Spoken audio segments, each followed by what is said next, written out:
in Bankova Street, Belgorod region, July 10-11. As a result of the shelling by the Ukrainian armed forces, 2 women and a man were killed in the village of Novaya Volozhanka. 1 more civilian died from the drone attack on a car, July 13. Detonated drone killed 5 people in Shebekino. As a result of the drone attack against a car on Arkhangelsk-Shamina road, 1 civilian was injured, July 14. Shigarevka village, a drone killed a boy, region of Bryansk, July 12-15. Lomakovka and Sluchovsk villages, drone attacks killed 2 women. Voronezh region, on the morning of July 15, as a result of a massive attack by enemy drones, 1 civilian was killed, 21 people were injured, among them 4 children. 2 more people were injured in one of the districts of the region, Kursk region. We regret to report that on July 9th, during transportation to a hospital in Moscow, a 5-year-old boy, Toля Minashkin, died. He was injured on July 8th by an enemy drone. He was injured on a beach in Kursk. During the barbaric attack by the Ukrainian nationalists, he acted with remarkable bravery. For his age, shielding his mother and suffering severe burns. The responsibility for the death of this little hero lies with the Western sponsors of Kiev, who continue to supply the Bandera regime with deadly and destructive weapons. They completely lost the desire to speak about the human rights. July 10, a 73 person died. In Kursk, 11 July, Sukhodol, another person was killed. During the mining operation, 2 people died on July 14. Lipetsk region, at night, 2 people were injured as a result of the fall of a drone on the territory of an agricultural enterprise. Tula region, during the aftermath of a nighttime attack by enemy drones on Tula, on July 11, a rescue worker was killed. Kherson region, city of Alyoshki, 11th of July, drone destroyed a building and killed people. Searching for people were hampered by the attack of drones from the side of the Ukrainian forces. On the 13th of July, in the region of Alyoshki, 2 women and 1 man were injured. On the 9th of July, in Gorlovka, a woman and a man were injured. At night, a city was attacked on July 11.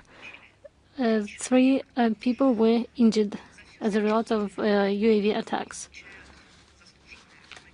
The Russian courts continue to sentence mercenaries for their crimes in Kursk region against civilians, and there are a lot of people who were sentenced and captured.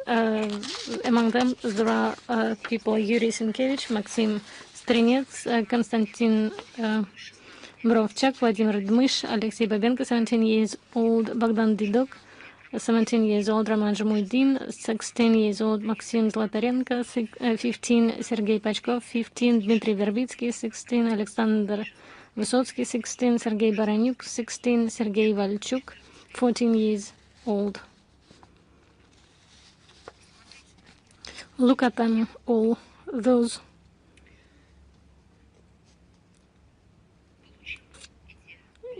who got these long sentences. If you look at the date of birth of these people, they are not only young people, they are those mentioned by Zelensky as children. It is all reminiscent of the fascist Hitler youth. They're killing their lives, and at Bankova Street they receive a lot of money for this. A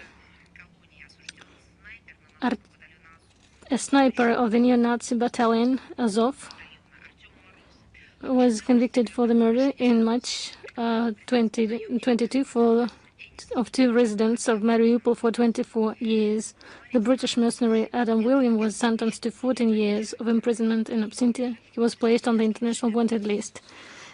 And with all that, Zelensky decided to mark this day and celebrate the day of baptism of Kiev Rus, Ukraine. It was celebrated on 15 July. I would like to remind you that it was established by Zelensky in the year 2021, and it was a day of baptism of Kiev Rus, Ukraine.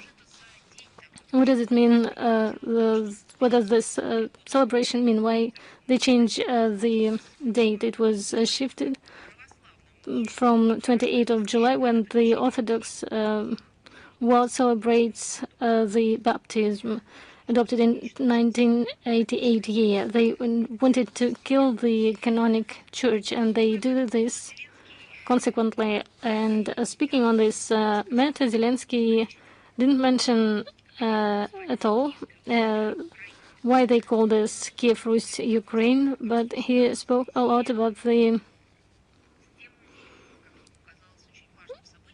important event, as he thought of this, that underlines the links between eras and generations, high values of the Ukrainian people and the ability of Ukrainians, according to Zelensky, to overcome hardships.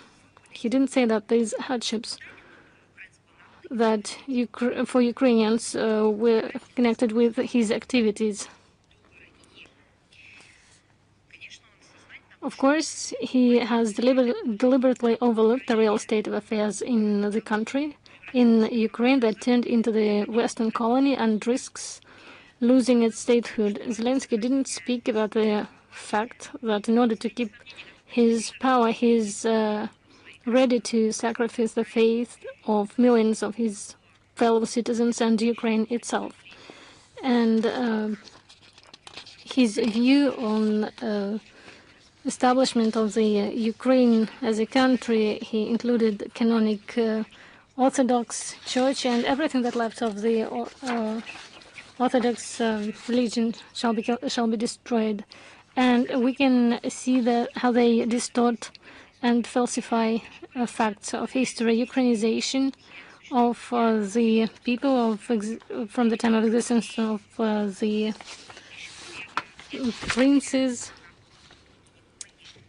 Ukrainization of outstanding personalities of the era of existence of the ancient Russia state, the great princes of Kiev, Yaroslav the Wise, Vladimir Monomach.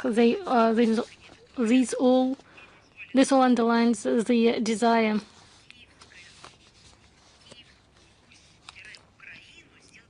to create Kiev Rus and Ukraine, to turn it into the only heir of the Kiev Rus. There is no doubt that all this story of Zelensky will fail, and no matter how hard they try on the Vankova Street to substitute facts of history with their own version, they won't be able to succeed. And it can be seen by the empty temples taken away from the Orthodox Church throughout Ukraine. They can take away the walls, but they cannot take away the soul of the people. They do everything possible to impose on believers their own idea of holiday dates and how it shall be celebrated, if at all. But they will never get the results they need. They demonstrate their force. They do everything by force to deprive people of the freedom of conscience and statehood. We heard a lot that Ukraine is fighting for its sovereignty, and we need to help Ukraine with it in this work. Let us look at the facts. 35 years ago, on July 16, 1990, the Supreme Council of the USSR adopted the Declaration on State Sovereignty, according to which Ukraine, and I'm citing, solemnly declares its intention to become, in the future, a permanently neutral state that does not participate in military blocs, adheres to 3 non-nuclear principles: not to accept, not to produce, and not to acquire nuclear weapons. It also proclaimed the equality of citizens of the Republic, including on the basis of their language. These are the characteristic features of the sovereignty of Ukraine. Subsequently, reference to the declaration was included in the Act of Proclamation of Independence of Ukraine of 24 August 1991. These norms were also incorporated in the Constitution of Ukraine. I will remind you, it was adopted on 28 June 1996. However, none of the above mentioned have been respected by those who seized power after the military coup in February 2014. These people deprive Ukraine of its sovereignty by undermining the principles of this sovereignty, which was the foundation. The existence of Ukraine gives a refusal, with the assistance of the West, of the legal foundations of the Ukraine existence as an independent, peaceful state has become a purposeful course of neo-Nazi dictatorship that destroy all Russians and pose a security threat to Russia and all Europe. Therefore, the complete and irreversible eradication of all the causes that led to the emergence of the Ukrainian crisis remains the main requisite for achieving a final and fair settlement of the conflict. The sooner this is understood at the Bankova Street and by the Western countries, the sooner it will be resolved. The Conference on Reconstruction of Ukraine, 10-11 July, Rome celebrated the conference with the participation of 5,000 delegates from 70 countries and 40 international organizations. I would like to remind you the similar events was celebrated in 2017.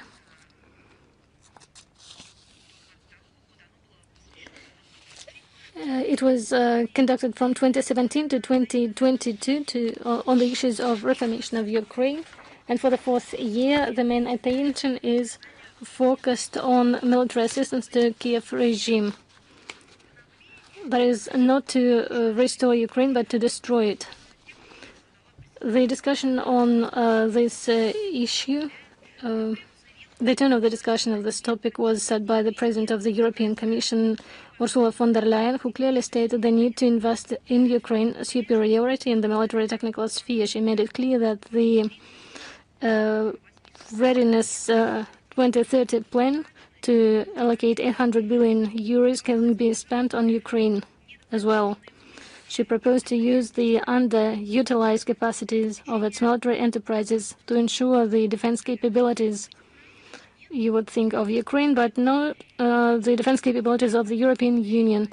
And she actively advertised military orders to place military orders of the Ukrainian, place them on the Ukrainian market for arms and military equipment, and by this increase the military capabilities of Europe. According to von der Leyen, this assistance to the regime of Zelensky will make it possible for NATO members to easily carry out the required regulations required by Washington to bring the defense expenditures to the level of 5% of GDP. I think that if there were a hypocrisy competition, then this situation would win the competition and would take a special prize, because first they were saying that they needed to protect Ukraine, and then they stated that Ukraine is a fortress of some sort, and now they need to place military orders in Ukraine with the help of Ukrainians to get through Ukraine money to maintain, and not only to maintain, but to send them to Washington. As for the restoration of Ukraine, there were different numbers of costs for these purposes, but it wasn't an important thing. Ursula von der Leyen said another thing, and she said it literally. Now Ukraine is a way to pay Washington, who increased tariffs up to 5% of the GDP of the economies of Europe. Shmyhal, for example, mentioned a number of $1 trillion, from which $540 billion should be covered through by means of Russian assets, and the rest shall be covered by the European Union. The most pointless and meaningless speech at the conference was that of Zelensky. He used his insinuations about endless drone attacks of Russia, and with that excuse he was begging from allies new resources for strengthening systems of air defense, production of drones, interceptors and missiles. He called for a systematic and regular nature of aid to Kiev and proposed to turn it into a kind of post-war U.S. Marshall Plan for Western Europe. Just imagine, Europe openly says them at the Bankova Street that they will use them to pay Washington, and the Kiev continue asking for money. All this shows that this is a corruption scheme between Brussels and the Kiev regime. The West, with all its elites and political circles, and Bankova Street are all connected in this sense. He proposed to create a coalition for reconstruction, and called on partners not to be shy and demanded them to give as much as possible to Ukraine, because Ukraine is now allegedly preparing for winter and spends its own money on it. Or what do they mean by their own money? Maybe Zelensky thought of his personal money, because there we can find not only for preparation for winter, but for several continents. Money for several continents to be prepared for winter. His pleas were not heard, and Ursula von der Leyen said that what they can use is a fund for the reconstruction of Ukraine, with the initial capital of about 200 million euros. The total amount of investments announced during the conference did not exceed 10 billion euros, because this is for the reconstruction. They spent a lot of billions for killing of people, not for reconstruction. For comparison, in 2024 in Berlin, it was possible to collect promises for 16 billion euros. A year earlier in London, 60 billion euros were announced. This is a sort of affair of untrue promises that they had in Rome. The result could not be different, because everybody understands that they are invited to contribute in their territory in Ukraine, which has rampant corruption and lawlessness.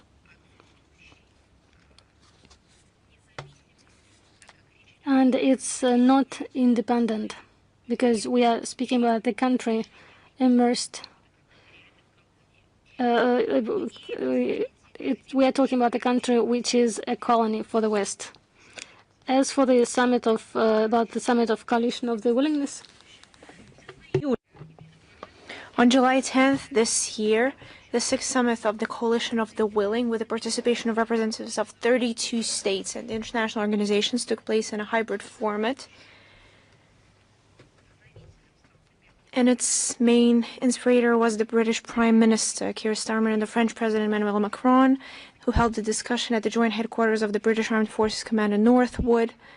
And they were joined from Rome, from the fields of the above-mentioned conference on the restoration of Ukraine, by Vladimir Zelensky, as well as by Keith Kellogg, Special Envoy of the U.S. President for Ukraine, Senators Lindsey Graham, who is an extremist and terrorist, and Richard Blumenthal. As a result of the summit, a formula of foreign support for Ukraine was confirmed immediately after the ceasefire was reached. They emphasized the need for a so-called, as they refer to it, multinational force Ukraine. And their mandate is to restore the combat potential of the Ukrainian armed forces, ground forces, through the assistance of experts in armaments, military training, and logistics. Macron and Starmer also announced plans for joint patrols with the Ukrainian Air Force and air, as well as part of a mine countermeasures group at sea, as they say, to ensure the restoration of the Ukrainian army and to send a strategical signal to Moscow.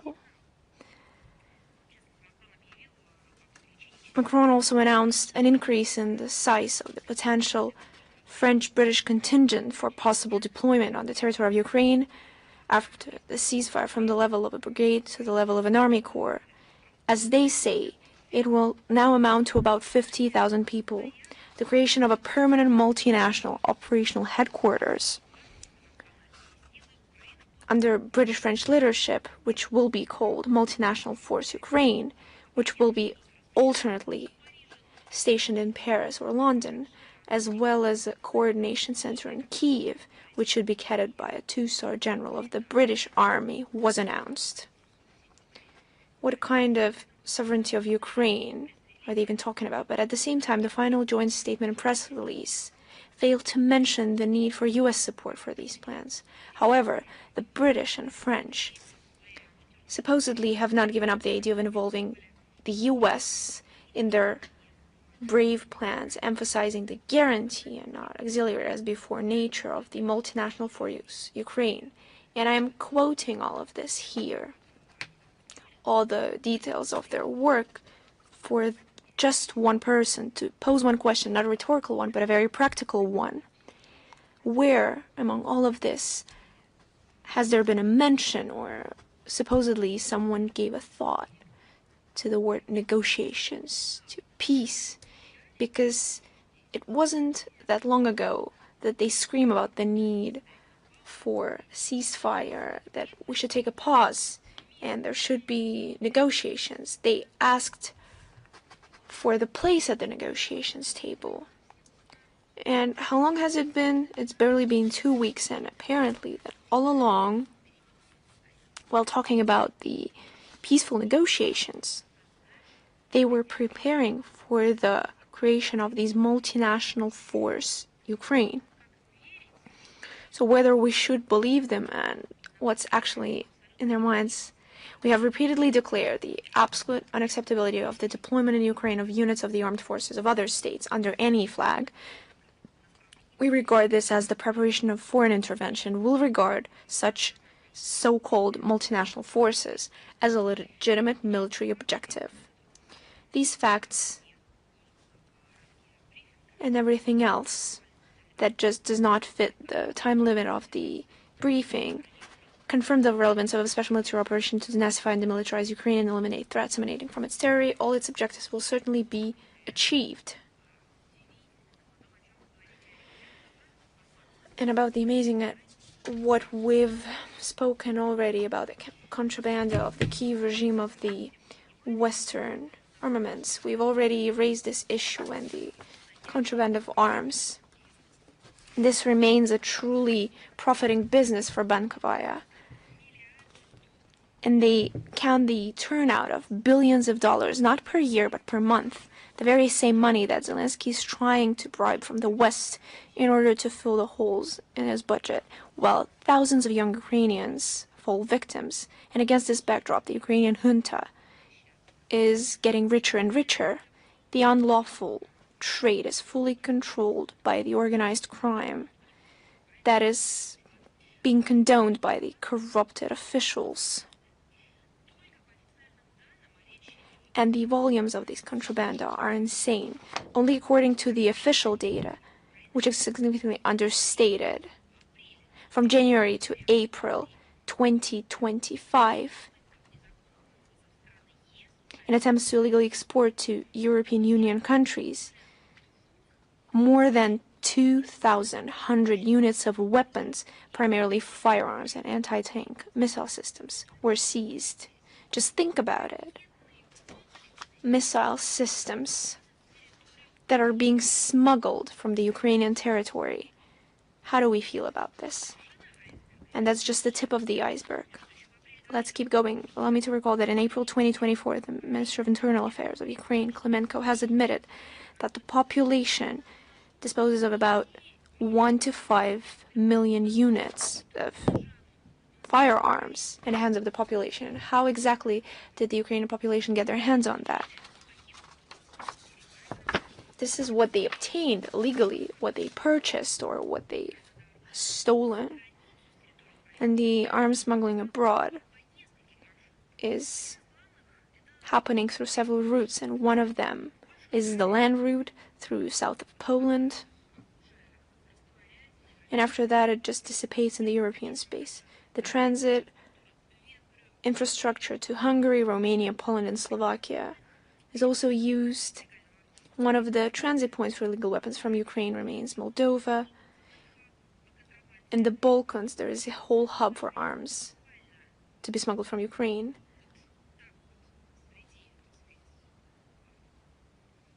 And the smuggling is taking place not through some shady schemes online, but literally out in the open.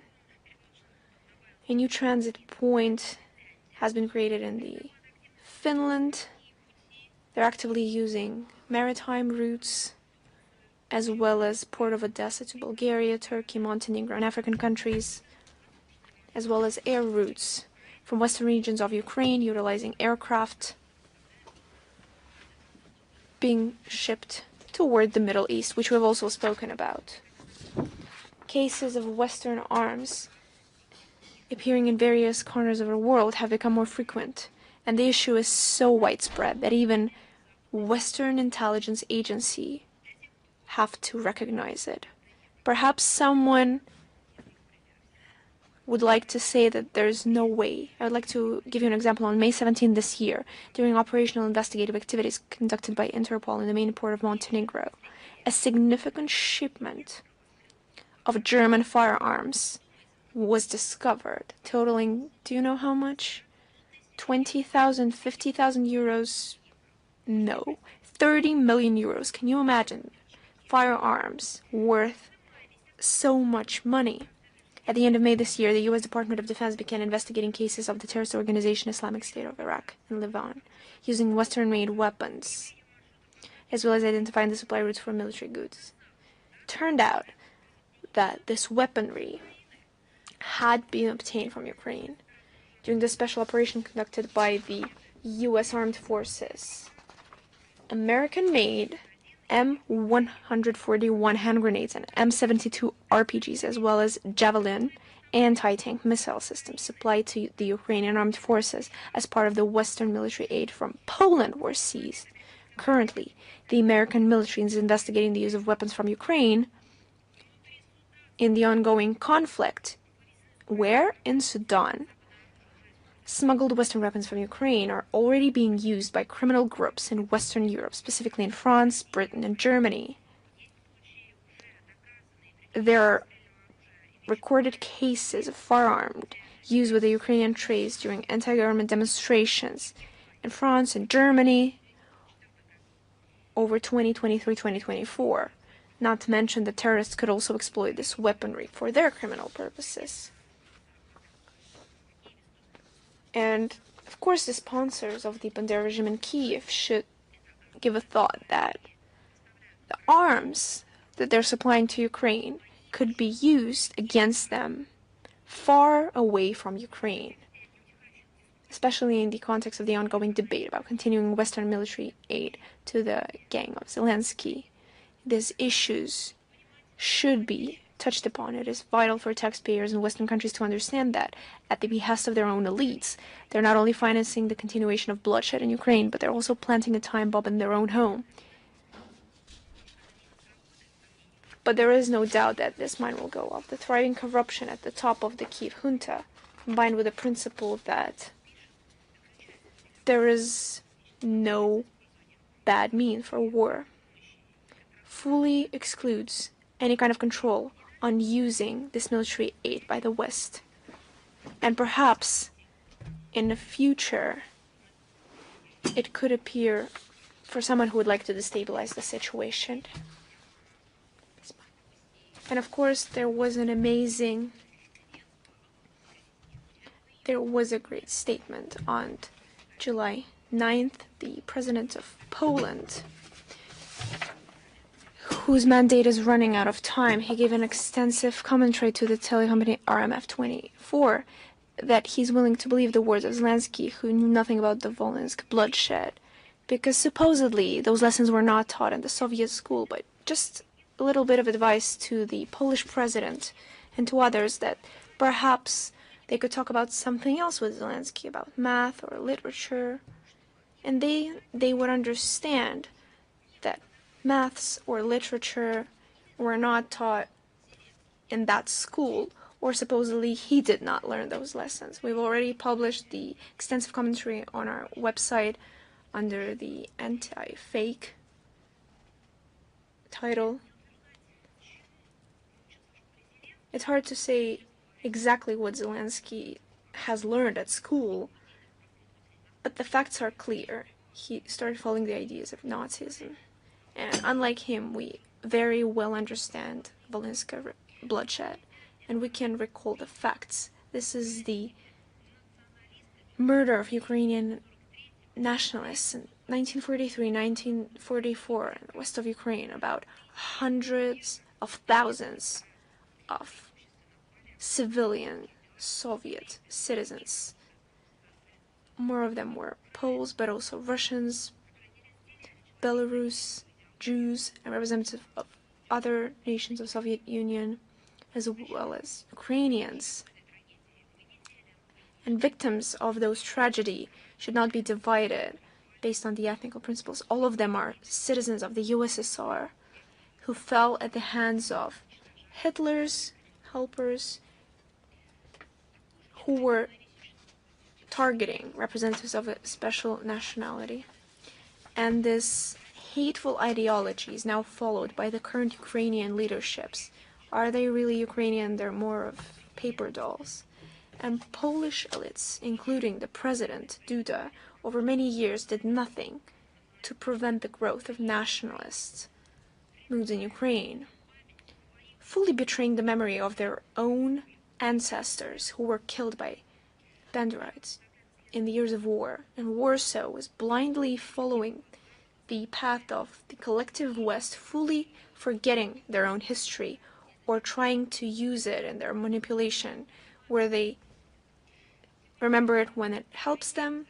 And today's Nazis in Ukraine was raised by the West with its Russophobic ideology, who came to power in 2014 after the coup d'etat, and the Polish leadership took part in it. And it was the West who did everything to instigate war and to magnify the suffering of Ukrainians after the act of Zelensky's band. Russia always stood firm against the changing of history, and Russia's line on presuming the historic truth, as well as investigation of the crimes of Hitler's helpers, remains the same. We have no use of making up childish excuses that supposedly someone had no idea about the crimes of Banderites. And it's unlikely that in the west of Ukraine, as he said, that a grandpa bragged to his granddaughters how he killed his neighbors and killed their children, because those kinds of murderers were persecuted in Russia and the USSR. It's only in Canada that they're glorified and they're giving a standing ovation. But it's Ukraine who is now being supplied with arms and money from Poland. They're the ones glorifying this kind of behavior. And it's all towards the rebirth of Nazism, supposedly, that they're excusing by the supposed fact that it wasn't taught in Soviet schools. No, it was in fact taught in Soviet schools. And we will make sure to publish in the text version of this briefing what we are doing as anti-fake. We're adding links to historical facts, to books of history, to works of historians that were published during the Soviet years. On the situation in Moldova, we're closely following the development of situation, where authorities continue to impose the idea of the so-called European integration to Moldovans under the pretext that it will supposedly save the Republic from the alleged threat from Russia, as they claim. On July 4th this year, in Chisinau, the first Moldova-European Union summit took place, which, according to the organizers' idea, was supposed to look like a historic, fateful event, symbolizing the irreversibility of the process of rapprochement between Moldova and the European Union. In reality, this PR act turned out to be pale and insubstantial. The official part lasted less than 2 hours because there was barely anything to discuss. The few guests from Brussels did not bring any breakthrough solutions, therefore they had to limit themselves to public praise and the adoption of a joint declaration about so-called commitments and aspirations and some supposed threats from the Kremlin. But at the same time, the largest section of the declaration is devoted to bilateral cooperation in the field of security and defense. This is yet another very eloquent confirmation of what we have repeatedly drawn attention to. The West is doing everything they can to turn Moldova into a NATO military bridgehead for possible confrontation with Russia. And they're doing it with willing full assistance of official Chisinau, which is systematically pursuing a course of dismantling the neutral status of their country. Although, what kind of country is it? Moldova, if they're citizens of Romania, and they're being forced to rename their own language into Romanian, to turn Moldovans into Romanians. Let me remind you of some facts that the neutral status is enshrined in the Constitution. On July 10th this year, the Moldovan Parliament ratified the intergovernmental agreement with Germany on the program of assistance in equipping foreign armed forces and secondment of the Bundeswehr Advisory Group to the Republic, signed by the heads of the defense departments of the two countries in May. How exactly will this contribute to any kind of success in education, to European integration of Moldova in the European Union, which Chisinau is advertising to their citizens, because European Union is first and foremost economy. So, all of which I've mentioned, all these agreements between the defense ministries of two countries, how exactly will they contribute to the economic development? They will not. It's nothing but lies.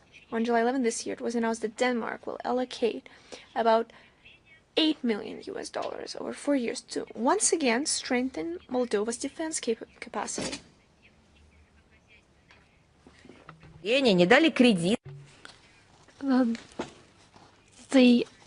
Moldova didn't receive any funds for its needs in agriculture. Everything goes to militarization of this country for the sake of NATO. At the same time, joint military trainings are being conducted for the UN purposes. In 2024, they conducted totally at the territory in Moldova, together with the participation of Moldova, they conducted 30 trainings. Why do they do all this? The answer is obvious. They are preparing Republic to be the next Ukraine. On July 13, Moldova media informed on the 4 officials of Moldova who died under Kherson. According to data published in military people were sent to the Ukrainian forces to give to get the experience of the front line. This is the experience that they received. The authorities continue an open fight with the opposition politicians. 10th of July, the Court of Moldova decided to arrest the head of Gagauzia region Yevgenia Gatsul, she received the arrest for 30 days. It was prolonged to 30 days until 12th of August, 11th of July. The Office of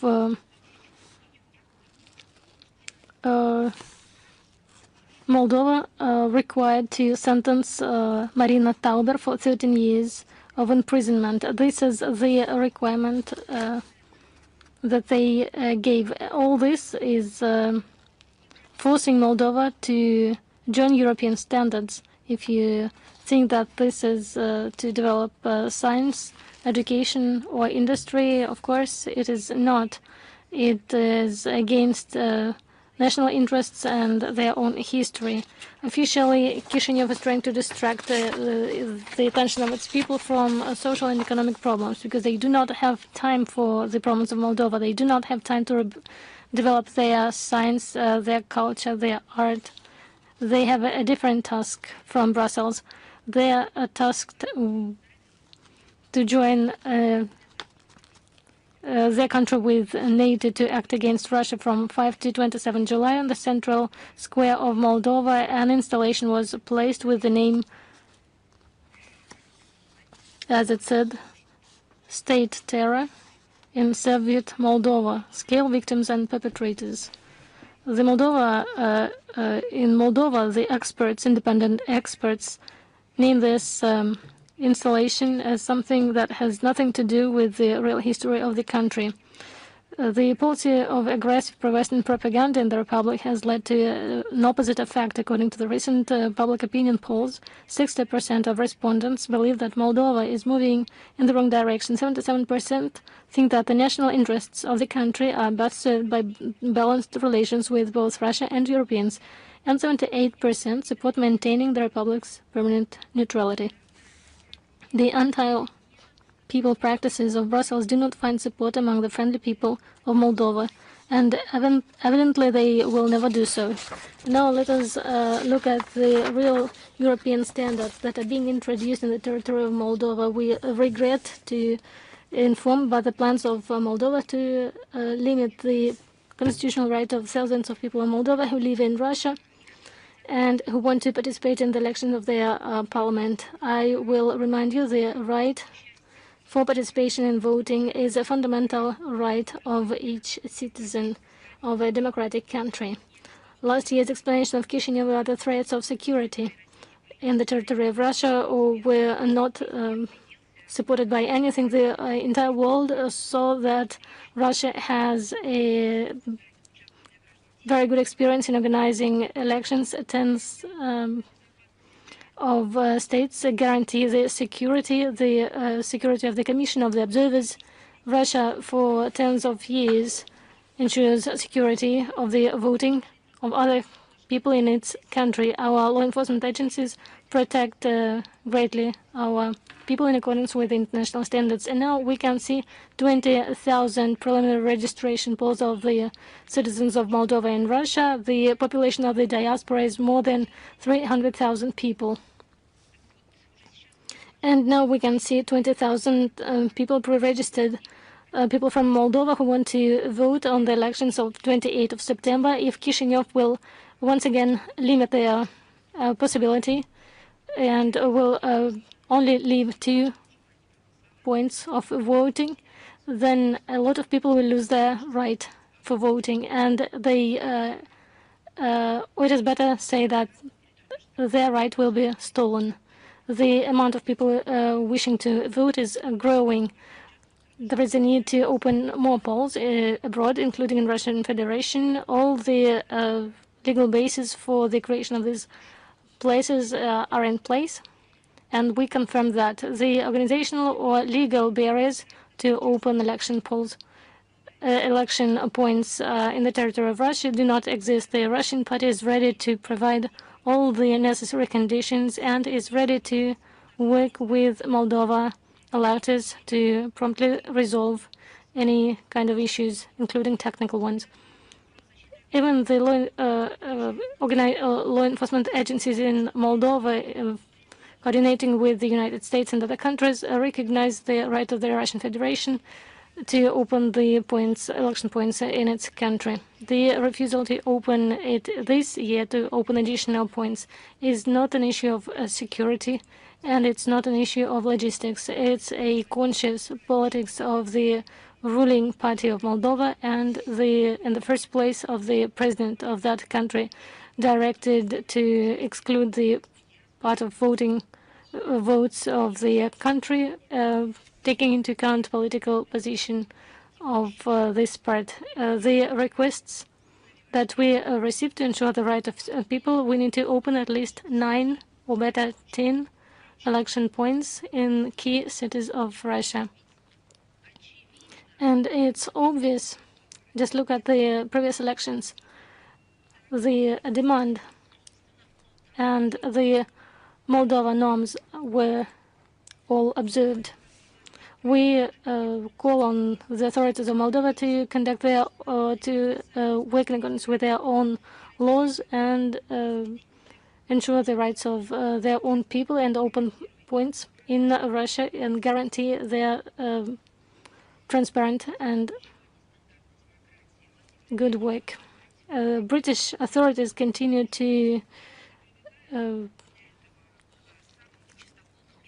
use the methods of threat against the media. On the 11th of July, local police stopped and talked to an RT representative in Britain.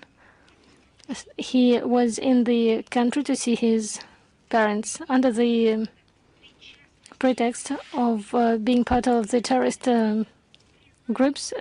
He was tortured to recognize that his employer makes him place unfair information that does not coincide with his own view. The journalist was taking all his belongings, his laptop and mobile phone, and however, they couldn't detain him for more time, and he was released. At the same time, he had to leave the country. The acts of the special services of Great Britain can be qualified as voluntary actions. And this demonstrates that these acts demonstrate to threaten certain groups of journalists that face with this detainment and serve to demoralize all who not agree with the current course of the Great Britain. These repressive measures applied by the authorities of Great Britain are used not only in Great Britain but abroad. This incident is a testimony of the transition of Ukrainian in policy state with the regime of zero tolerance to alternative points of view and total censorship. Important tragic celebration, 11th of July, 30 years to the terrible events in Srebrenica that happened in Bosnia and Herzegovina from a conflict in 1990 to 1995. We are convinced of the importance of honoring the memory of all innocent victims of that conflict, taking into account the particular sensitivity of this issue for the people living in Bosnia and Herzegovina and neighboring countries, as has been repeatedly stated on various platforms. We consider the approach of certain political and clerical circles supported by the collective West to entrench a biased, one-sided and dangerous interpretation of the 1995 events to be counterproductive and harmful to the processes of reconciliation. We consider that these attempts to demonize the Serbian people are unacceptable.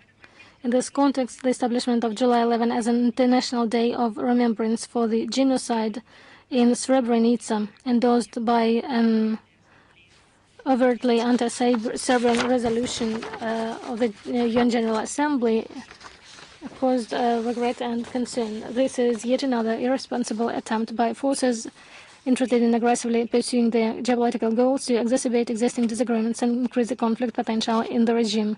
We reiterate that Russia consistently advocates for an objective investigation of unlawful acts committed in the Balkans against all ethnic groups, including Bosniaks, Serbs, and Croats, to ensure that the guilty, regardless of their national or religious affiliation, receive deserved punishment.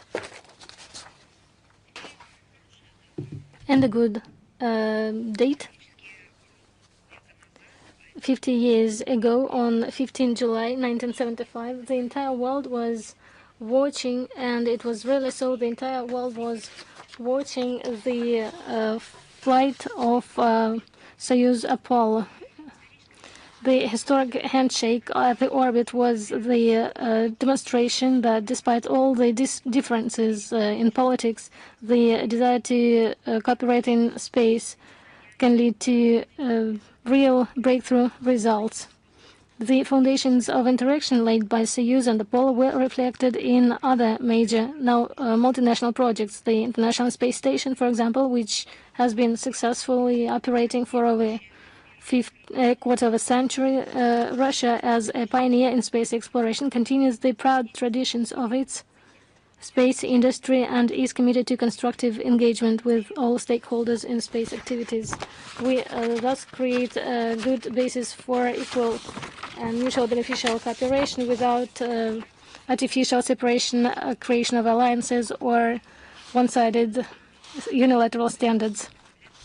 A key prerequisite for implementing such international projects is the preservation of space for peaceful purposes. Russia consistently advocates for the prevention of an arms race in outer space and the prevention of its transformation into a sphere of unconfrontation. In this context, it is vital to unite international efforts to unite negotiations for the development of an international legally binding instrument prohibiting the placement of any type of weapons in space, to create a document, legally binding document to prohibit this race to place any type of weapons, to use force, threat of force against space objects or through them.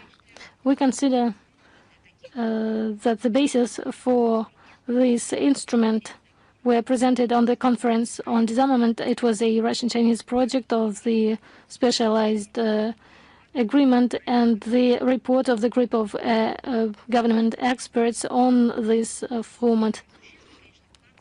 A great contribution to create favorable conditions for cooperation in space was seen by the initiative launched by Russia. It was an international initiative or political commitment to not be the first to place weapons in space. The participants of this agreement are 37 countries.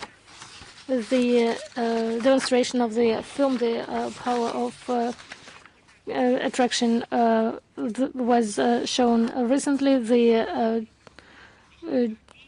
junction of two spaceships in space was shown in this film. I'm not going to go into details. You can, and I strongly recommend you to do so, to see this film on Thursday at 12 o'clock at night, at midnight, on the first channel in Russia. Yesterday, at the inauguration of the film, the representatives were present, including the heroes 2 times, Vladimir Dzinibekov. The film is based on the memories and the personal interviews of to those cosmonauts who unfortunately are not with us anymore, and those who made this handshake. On the 8th of July, in the Republic of Serbia, an inauguration of the memorial to Churkin took place. A Russian diplomat, permanent representative of the Russian Federation at the United Nations from 2006 to 2017. The bust was installed by the orders of the leadership of the Republic of Serbia in recognition of the gratitude of the Serb people in Bosnia and Herzegovina for the Russian veto in the UN Security Council in 2015 against the British resolution aimed at imposing collective responsibility for war crimes during the Bosnian conflict that we just discussed. And the West wanted to impose a responsibility on Bosnian Serbs solely. The event was timed with the 10th anniversary of Russia's vote in the Security Council, and was attended by the wife, not widow, but wife of Mr. Turkin, representatives of Serbia and Bosnia, and Republican authorities. Sergei Lavrov gave a welcoming address, and it was widely covered by local and international media. We perceive this event as a tribute to the long-standing efforts of Turkey in support of international law and protection of the constitutional powers of the two entities and the three state-forming peoples in Bosnia and Herzegovina. And we also see this as a real and sincere love to this person. 30 years of Dayton Peace Agreement, which was largely made possible by Vitaly Ivanovich contribution. This is a symbolic and very dear initiative to us that reflects a unified approach with the people of the Republic of Serbia in advancing a positive agenda fostering truth, trust, peace, and stability in Bosnia and Herzegovina and in the entire region. We express our gratitude to the creator of the concept and sponsor of the monumental project, academician of the Russian Academy of Arts, Aydin Zeynalov. 16 July 1945, in New Mexico, the Americans conducted, as you remember, the first test of the nuclear weapon, which meant the transition of atom to the military rails. The United wanted to get a new type of weapon to ensure their hegemony and dictate to other people their rules, and that is why they decided to choose the date of opening of the Potsdam Conference, where the American President Truman tried to use this fact to create pressure on Russia. However, this was not enough for the U.S. leadership. On August 6 to 9 of the same 1945, the Japanese cities of Hiroshima and Nagasaki were subject to nuclear bombings. The use of nuclear weapons against the civilian population was senseless from a military standpoint and effectively represented a cruel means of testing a new type of weapon in real conditions. Thus, we note this date, and we state that the responsibility for the militarization of atomic energy lies entirely with the United States. And what is being discussed today, we mentioned this repeatedly, 17th of July, but it happened 80 years ago in 1945 in Potsdam. In Zetzelenhof, the conference started to work of three states, the USSR, USA, and Great Britain. Potsdam Conference was a concluding event in a series of meetings among the big three leaders and had decisive political significance for the fate of post-war Europe and the world. The allies of the anti-coalition aimed to prevent a recurrence of aggression from Germany, establish peace and security on the European continent, and ensure the determination of fair post-war borders, reuniting independence, sovereignty to the oppressed countries and peoples, granting them the right to determine their own future. To achieve these objectives, an agreement was reached on the basic principles of the activities of the Allied Control Council in Germany, which served as the supreme governing body of the victorious powers, overseeing the exercise of supreme authority in Germany by representatives from the USSR, the USA, the United Kingdom, and France. Based on the decisions of the Yalta Conference and proposals prepared by the European Advisory Commission, fundamental approaches regarding Germany were agreed upon, which included denazification, demilitarization, democratization, and decentralization, along with the complete disarmament of the country in the dissolution of its armed forces, including the SS, SD, and Gestapo. According to the resolution, which was adopted by the Allied forces back at the Moscow Conference in 1943, a decision was made to legally persecute the main German criminals by the International Military Tribunal. There were separate agreements on the reparation, which was adopted by the Council of Ministers of Foreign Affairs of the USSR, of USA, Great Britain, France, and China, where they prepared agreements with former Hitler satellites, Italy, Romania, Hungary, Bulgaria, and Finland. And it was especially important for them to settle the territorial issues. They decided upon the new Polish-German border and Königsberg, which is since 1946 Kaliningrad, which was handed over to Soviet Union, and the Soviet leadership has confirmed its obligations on participating in war against Japan. Potsdam Conference was a clear example of constructive cooperation between great powers, which helped defeat fascism and could guarantee post-war peace and security. It demonstrated the ability to peacefully settle different issues through negotiations, despite ideological differences, and agreements reached by the leaderships of three powers were enshrined in the protocol of the conference on August 1st, 1945, and on July 17th this year, within the series of history of Russian diplomacy, at the initiative of the Russian Foreign Ministry. They want to use the new sign of post-payment dedicated to the 80th anniversary of the Berlin Potsdam Conference of 1945. And we also have an announcement. As you know, since 2019, we have a festival, Strong Figures.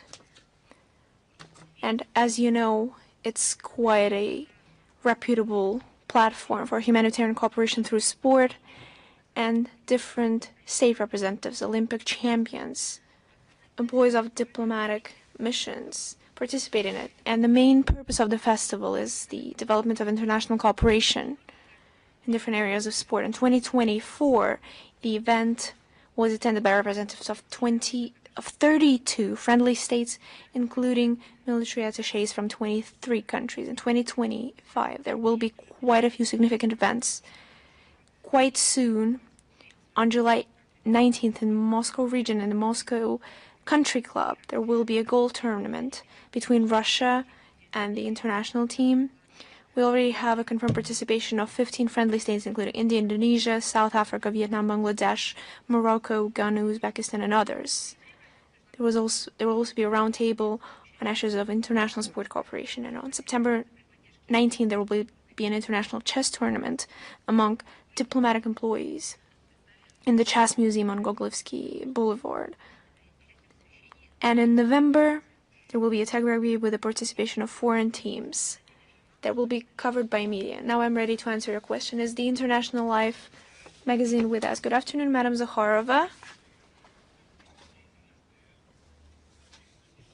Despite the well-known social and economical issues in the EU member states, including the growing state debt, the European Commission is following the line of massive financial support to Kyiv.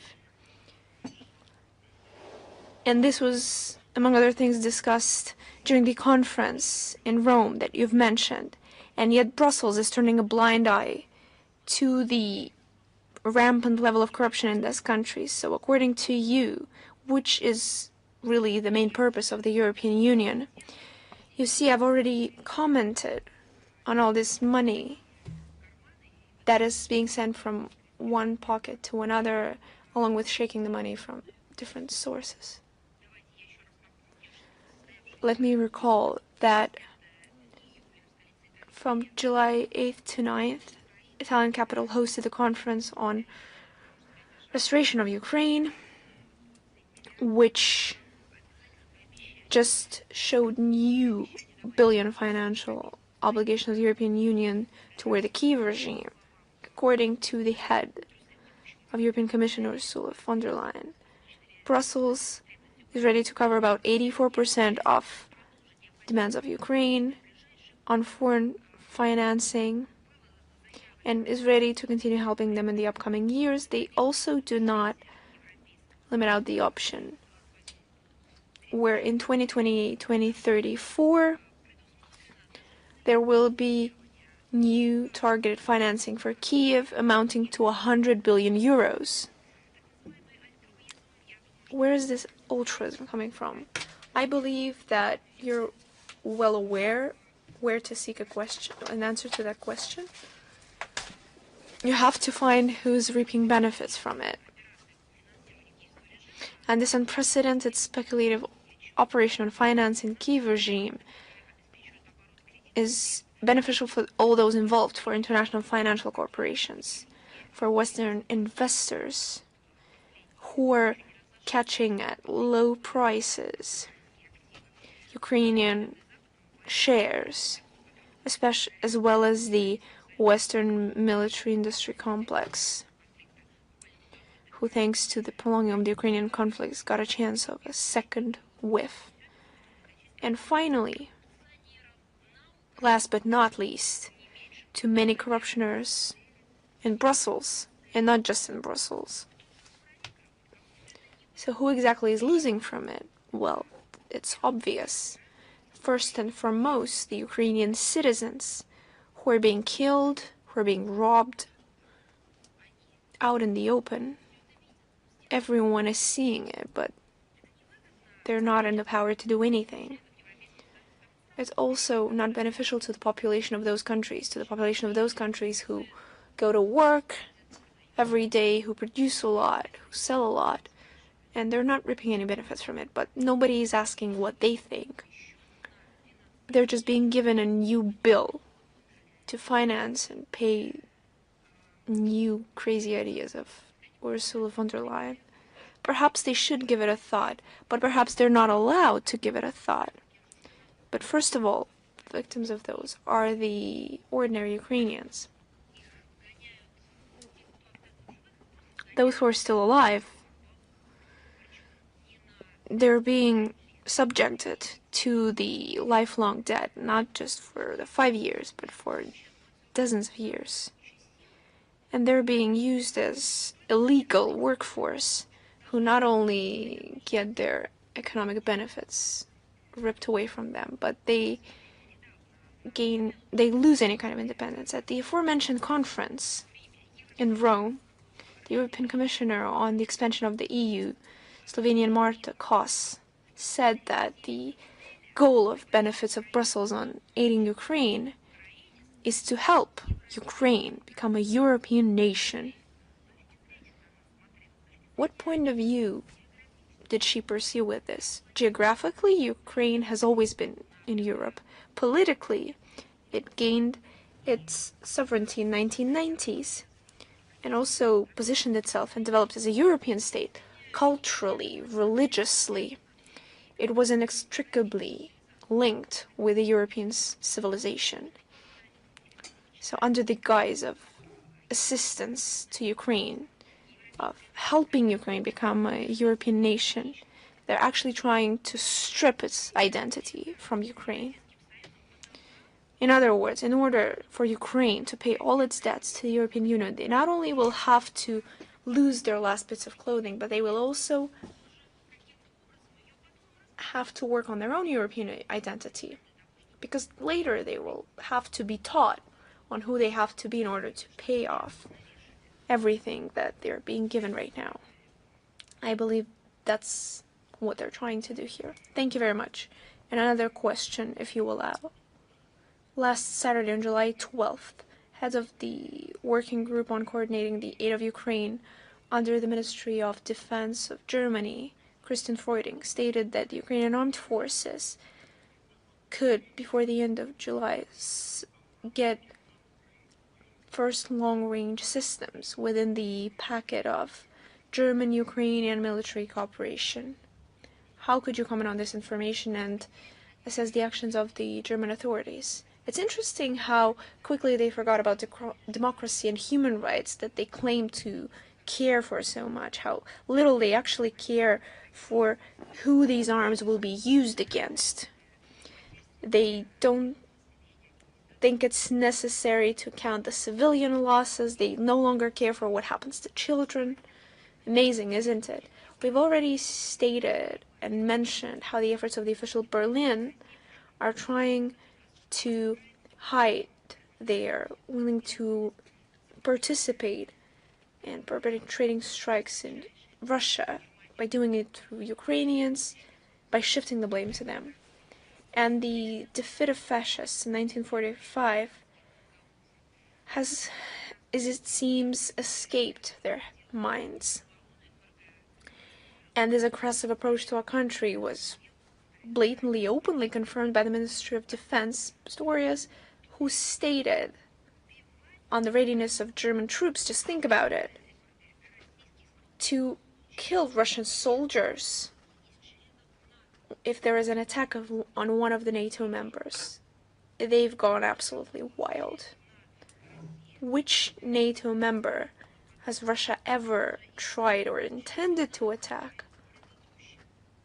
It was NATO members in their previous state, in their previous formation, who always attacked our country.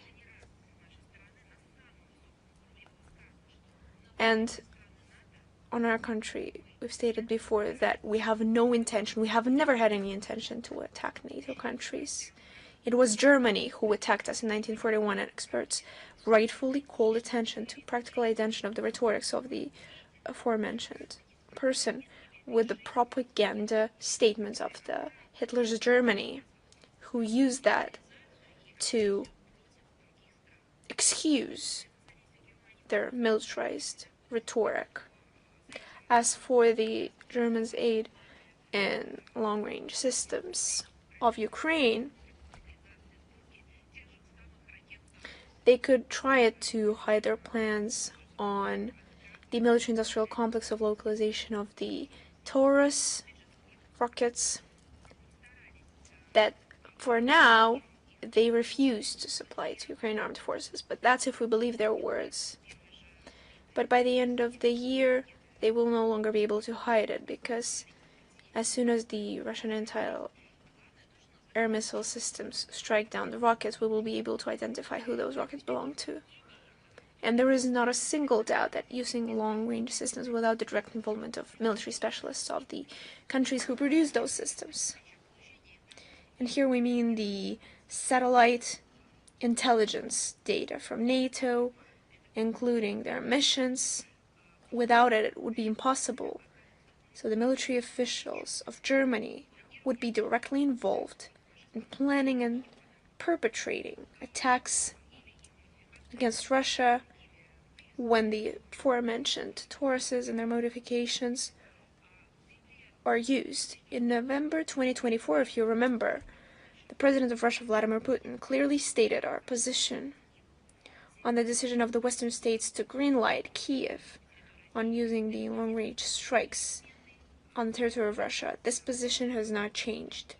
We believe we have the right to use our arms against the military objects of those countries who dare to use their arms against Russia. In the case of further escalation of the conflict, we will respond decisively in a mirror-like fashion. Thank you very much. Thank you. Is the Zvezda channel with us? Yes. Good afternoon, Madam Zakharova. We would like to get your opinion. What is the ministry's position on the offer of the Lvov's mayor to exchange the bodies of dead Russian soldiers for the bodies of the Ukrainian armed forces? I will not quote the full statement that's been made. The mayor of Lvov said that, Mr. Sadavoy. I will add the full quote in the text version of the briefing, but you have stated it. I would like to talk about something else. What is the Hall of Fame that they're trying to exhumate? It's not just the burial site of Soviet soldiers who participated in the liberation of Lvov in 1944. It is also the burial sites of more than 25,000 militants during the First World War, and later died from wounds in battlefield. I would like to remind the mayor of Lvov that at the opening of that memorial in 1915, more than 15,000 residents of Lvov came to witness it. I wonder how many residents came to see the barbaric actions perpetrated by the authorities. Actually, they should come and see what it has turned into. The acts committed by the Kiev regime of Lvov, it's not just barbaric. These are crimes against humanity. It's the final stage of moral degradation of the Nazi regime, who is now paying with the bones of those who liberated Ukraine from the fascists. And the fact that he proposed to include the remains of 350,000 liberators, including Mr. Kuznetsov and Mr. Putin. It's not just policy, it's not just politics. It's simply inhumane, or it's the dirtiest possible manner of working. What's next? They will open up the graves based on the nationality. They will dig out bones and put them in different piles, proposing to take them away because the last names have "ov" at the end of them. What's next? Lvov's authorities cynically state on the observations of the specialists, but facts tell a different story. The remains were removed with excavators. Their remains, their ashes, were mixed with dirt. They left the burial sites in ruins. The eternal flame was sent to the Museum of the Territory of Terror. So they're basically saying that Soviet liberators are the same as Nazis. So the offer to exchange the remains of liberators, it's not the negotiations. It's nothing but the desiccation. Soldiers who laid their lives to liberate Lvov in 1944 have turned into a bargaining chip. I'd like to recall to the Lvov's authorities that it was their ancestors who fought alongside that army. And now their descendants, ungrateful descendants, are stomping on the burial sites of their own grandparents. And what if their relatives died in other cities and it was Lvov, and that's what was done to them? What exactly would they think? Would that also be okay? And of course, especially cynic is the fate of the intelligence officer Kuznetsov. His burial site was desiccated in many occasions, and his relatives repeatedly begged for him to be reburied in Russia, and Kiev repeatedly denied that request. And back then they already requested the exchange of prisoners of war. Kiev regime is ready to destroy the memory of their own ancestors in order to do something good for their curators. I don't even know what to call it. It really is what they show the worst monsters and thrillers. If you have no further questions, is Ria News with us? РИА Новости. Hello.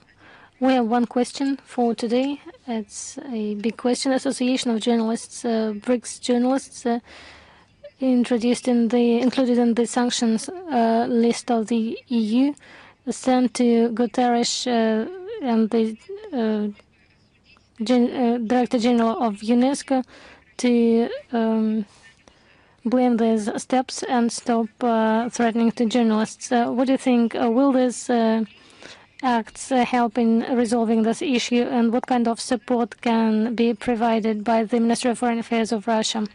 Similar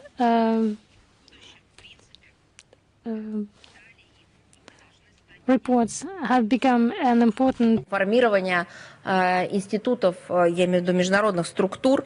Similar requests have been quite often about the facts of violation of the professional rights of the workers in the media area.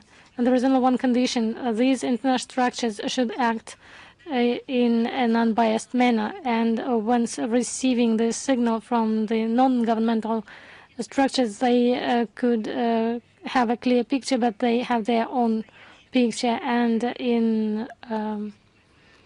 they should use these data and assist the journalists. However, what they do now is that they pretend that it's not in their competence and that they do not have the information. This is not the first open letter to the Association of Authorities, as Azule, Director General of UNESCO, in this year, the similar letter was sent to protect the journalists from Ukrainian forces. You know well that Azule is not responding to similar requests. It doesn't matter if the request goes from the governmental or non-governmental structures, and no actions are taken, even though it's her mandate, her work, her responsibilities. There should be a certain structure to receive the information, even though they say that they rely on the data from governmental or non-governmental structures. And in this case, if they have a non-governmental, an information from non-governmental structure, they do not use it either. As for the European Union, the reaction followed. In July, they applied their illegal, immoral sanctions against the Association of Journalists, and we responded that Brussels openly, shamelessly tries to suppress the voices of those who show lack of legality and real facts, and those who should have acted immediately, give a qualified reaction to similar actions, show that it goes against the international rights and violates the rights of journalists. They keep silence.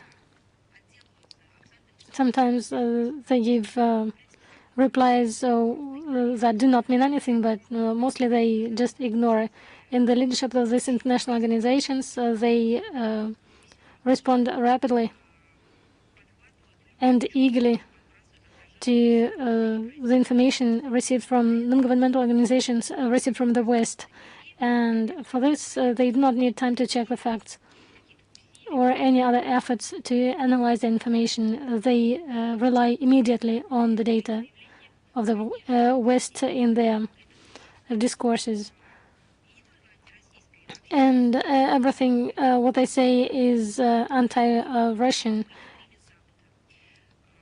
They just do not take into account information that is not in accordance with the main information from the West. The information on freedom of expression connected with the principles of the equality of the approaches.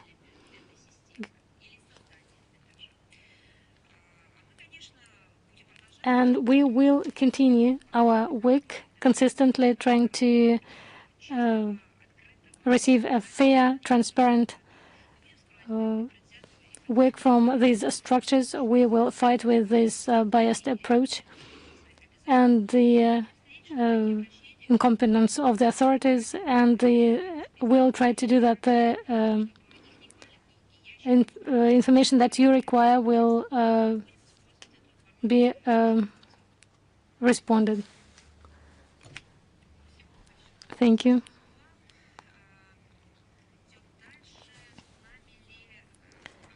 Do we have after E with us? Yes. Hello, Yaroslav Kondratov. Recently, the president of the European Council and the head of European Commission, Ursula von der Leyen, said that they are ready, that the EU is ready to invest in Armenia at least 2.5 billion euros, as they said, for stability and inclusion of it in the regional and economic initiatives. we could say that it's nonsense. Could you comment on that? Probably here they're talking about the money that Brussels promised in multiple occasions. You're talking about Armenia, right? So they promised this money to Yerevan, to the people of Yerevan, and how they apply this promises. We should ask Yerevan if they received this money. We are not going to look into their pocket. This is about their relations with the European institutes. But I think that even in today's briefing, it's obvious that this is something usual, that the European Commission, that NATO promise something generously, and then under the pretext of financial problems, control the processes, receiving benefits only for themselves.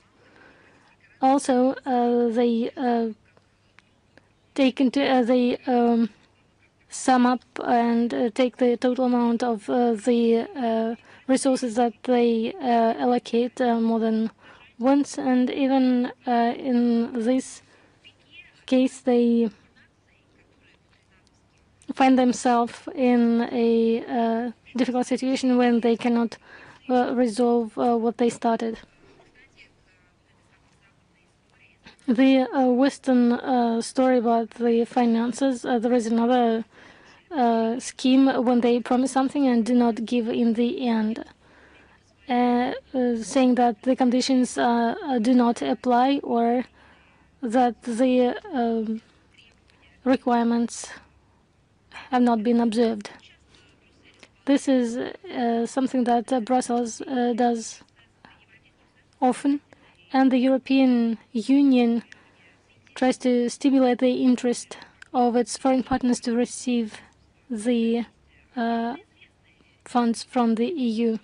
And the methods that they use is to introduce the products in the European money, give credits. Сказано, книг издано.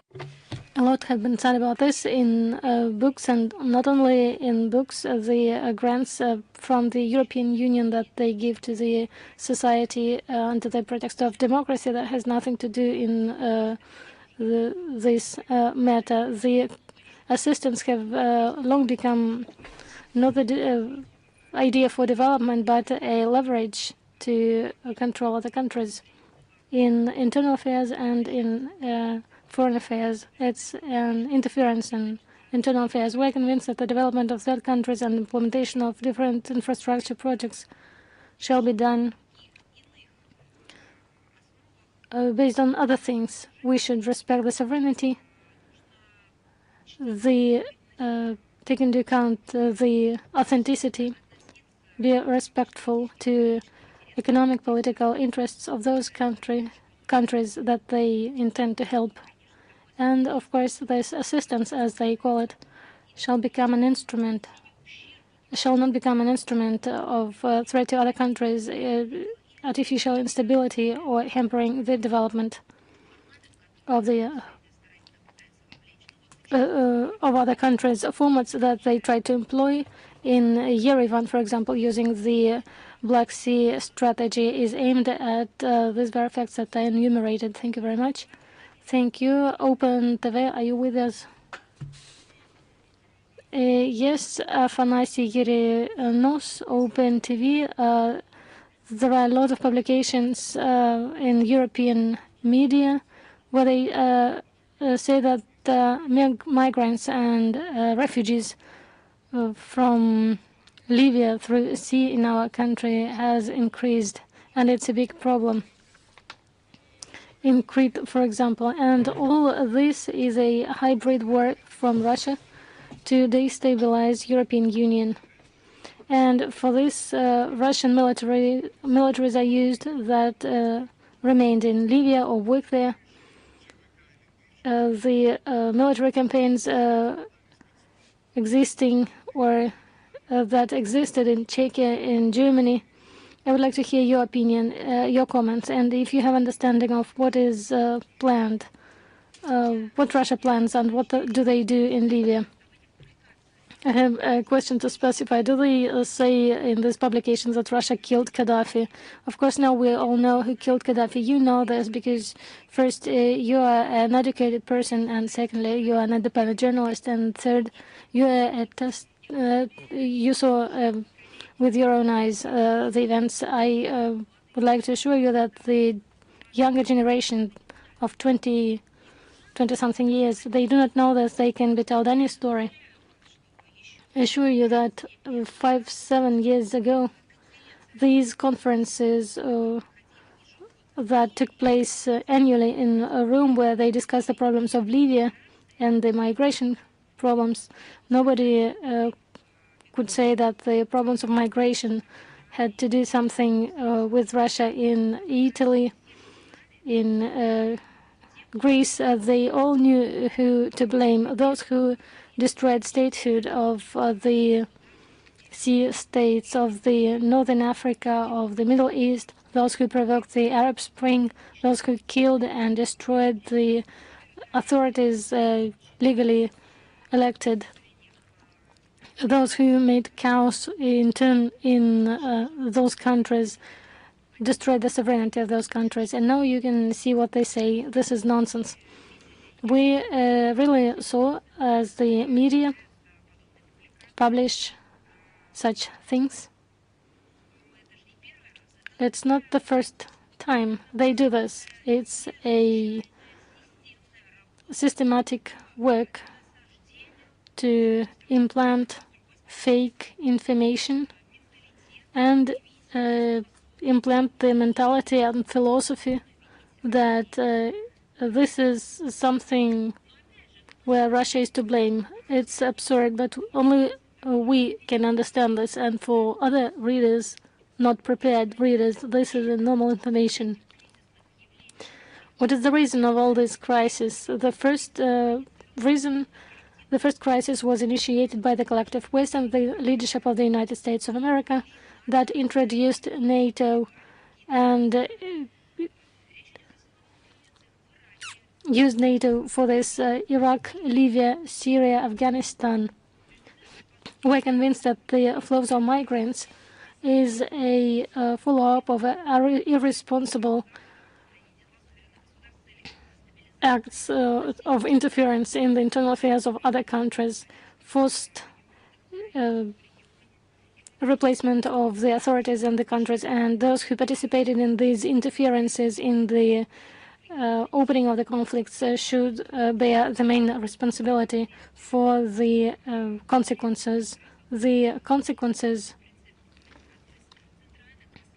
one of the main consequences, one of the most serious consequences is a mass migration of refugees, illegal refugees, of course, because there is no possibility to stop them, to give them some legal ways of crossing the border. They just run from the terror.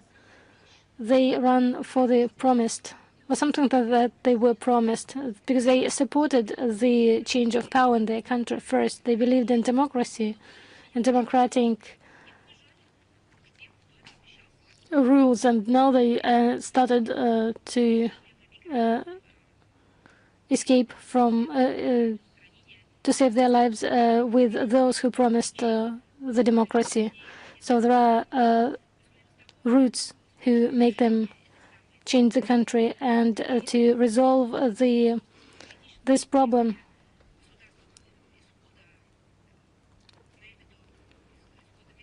to stop the migration, we need to find the root cause, not to find some hidden hybrid operations. We need to help social and economic development, state building, fight with terrorism in those states where the West conducted these experiments. Direct or indirect, Russia is supporting the activization and coordination of efforts of the international community to find political solution of the ongoing conflicts in the Middle East, in the north of Africa.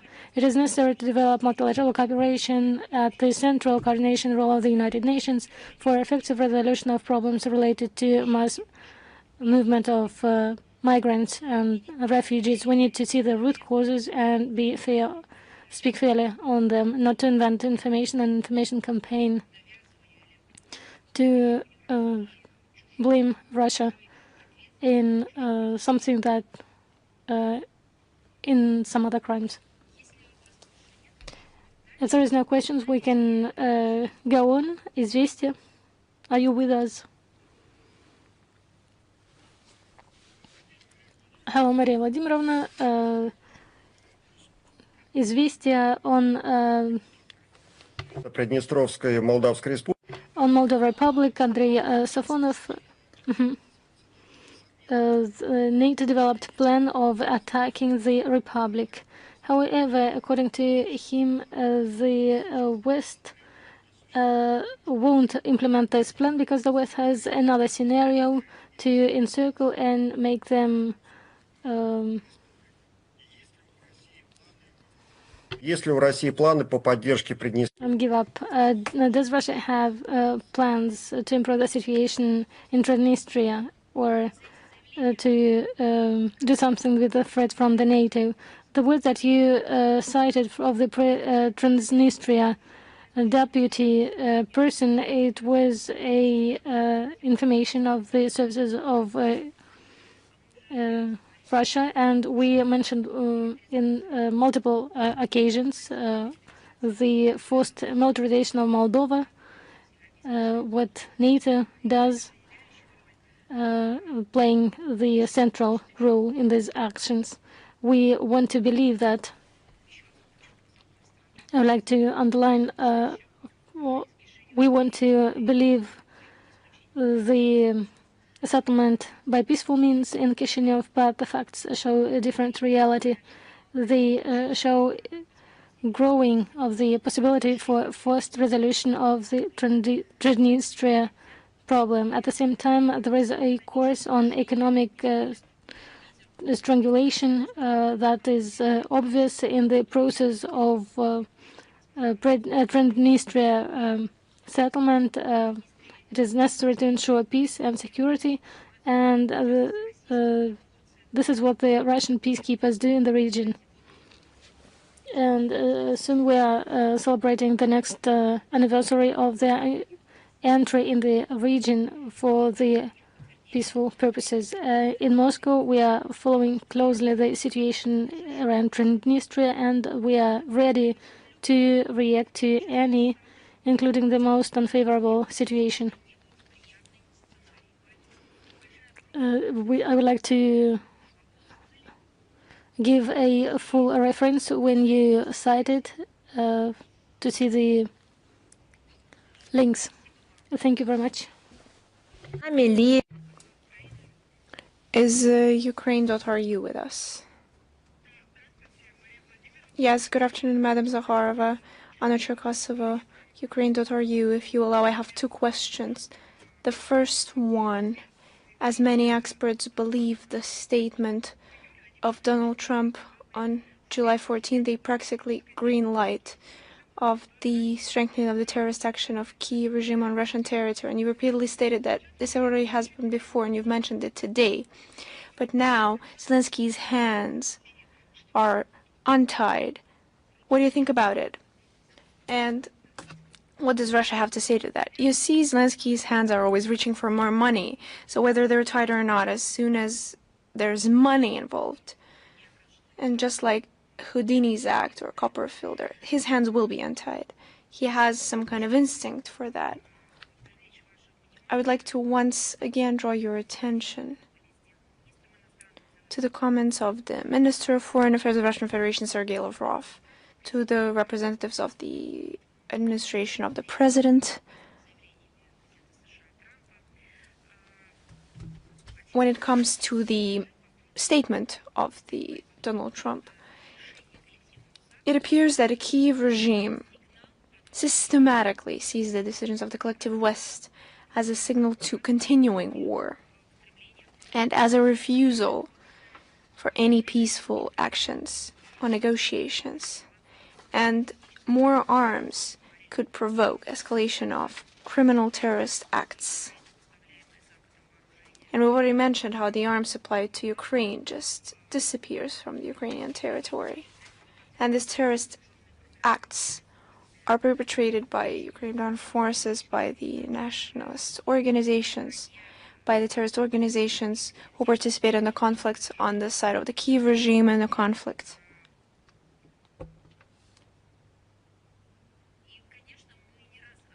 And of course, we've repeatedly drawn attention to the terrorist nature of the Kyiv regime. And basically every day we state facts, confirmed facts. We bring attention to the punishment received by those who perpetrate terrorist acts. And more than that, Kyiv regime is not hiding the fact that they're committing terrorist crimes. They're not feeling any kind of shame of it. They're proud of it. And they're proud that they're using Western arms when committing those acts against the objects of civilian infrastructure, against civilians, against women and children, against journalists, state and political figures, against the social employees, those who provide assistance, doctors, emergency services employees.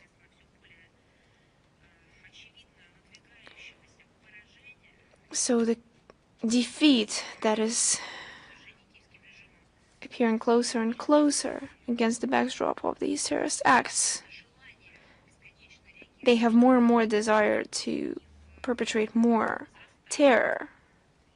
It keeps growing. And against this backdrop, the West is supplying more and more arms, money.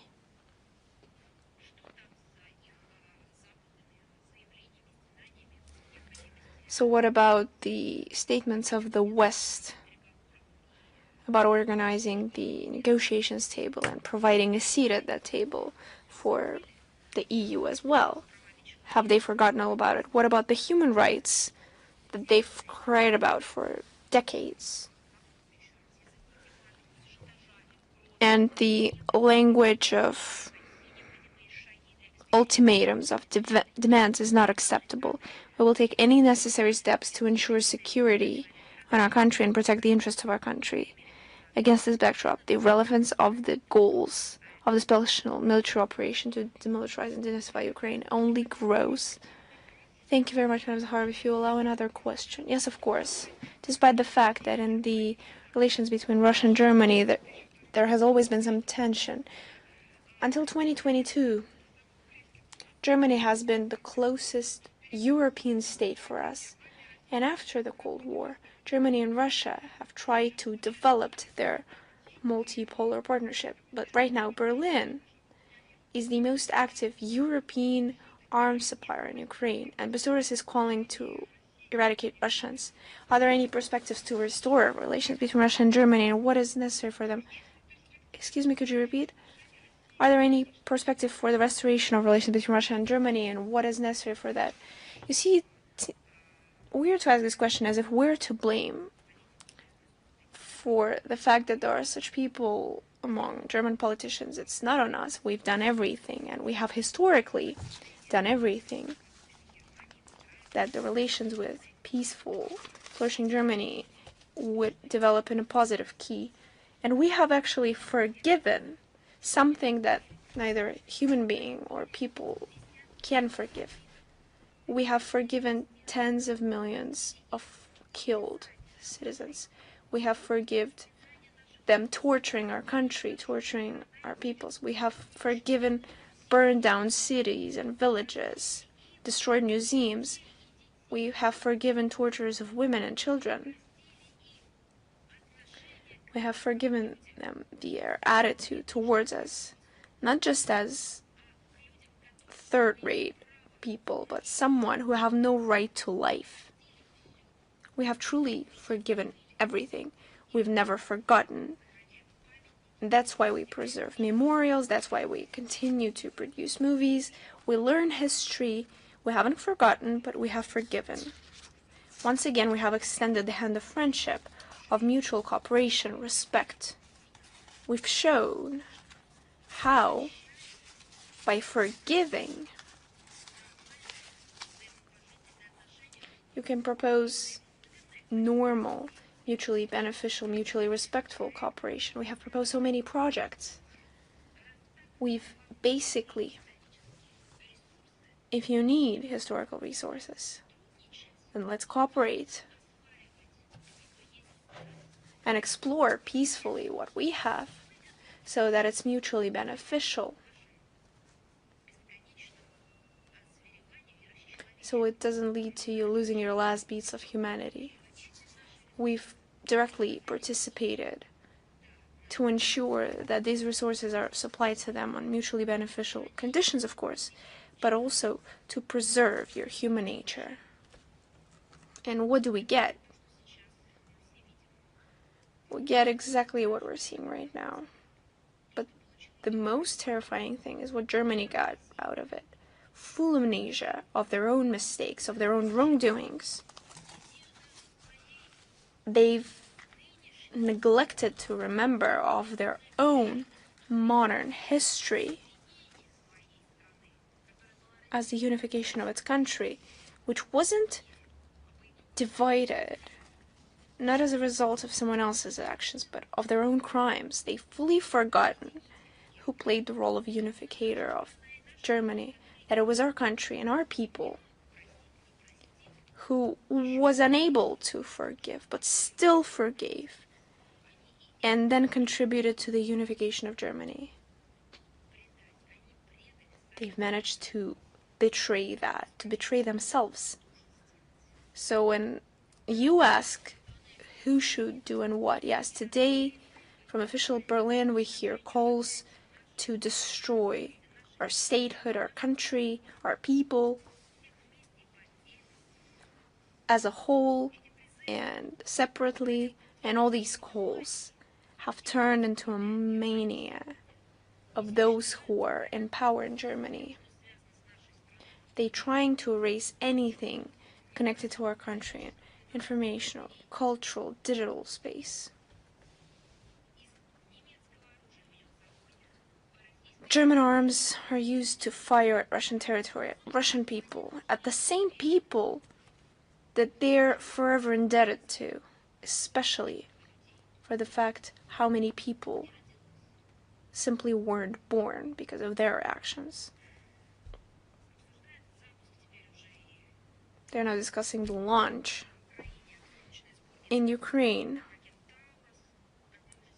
of the long-range winged rockets, Taurus, use of which requires the participations of specialists, so the direct participation of German specialists, and it's not just undercover participations. Do German civilians understand that when they vote for German politics, what their leadership is pushing them towards? Do they understand that? Supposedly they've spoken against the destruction of any relations with Russia, especially against militarizing against our country. But what next? Then they will say that they were once again lied to. They weren't lied to. 90 years ago,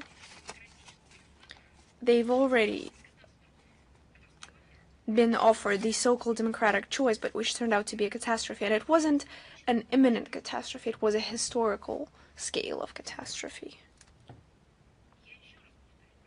I would like to recall once again that it's clear that those who we've always called the revanchists, but who were hiding in silence under the benches, when they came out, they did not learn any lessons from their own history.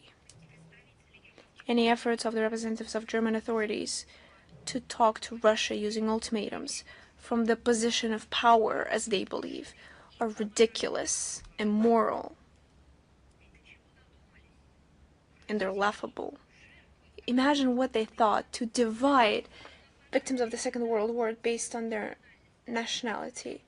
Did they attack us based on nationality? Those who deserve to live, those who are meant to be slaves, or those who are meant to be killed immediately? And they were punished for that. But 80 years later, they started to divide victims and heroes of the Second World War. They do reparations to the former people who were in the blockade of Leningrad, but still based on their nationality. I believe that those who are well-read, who are well-educated in Germany, are suffering from the fact that they can sense looming catastrophe of their own. I gave an interview to one of the German journalists, and he said, "When will you save us again?" And I said to him, "When will you start saving yourself?" So if you want to ask questions on the fixing of relationship with Germany, you should ask them that questions. But first of all, they should save themselves from another catastrophe that they've already been through before. And I believe that right now they're on the brink of a catastrophe again. Moving on, is Xinhua with us? Are you with us? Yes, I'm here. Good afternoon, Madam Zakharova. I have a following question. During the meeting with the Russian Federation, the chairmanship of the Chinese Republic has understated that China and Russia should unite the countries of the global south, promote international order in a more just and rational direction. How does Russian side see the current role of the global south and the system of international relations? What plans does Russia have for the joint promotion of participation of global south countries in bettering the global government? I would like to recall that in the Russian concept of foreign policy, there is a goal of concentrating the efforts on those geographical areas where there are clear perspectives when it comes to expanding mutually beneficial international cooperation. First of all, those are our closest neighbors, other Asian countries, Africa, Latin America, and of course, states of the global south and east. A lot of them are gaining more power in global affairs, are gaining in their independent policy based on their national interests. And they assess Russia's action in the international arena through the prism of restoring historical justice.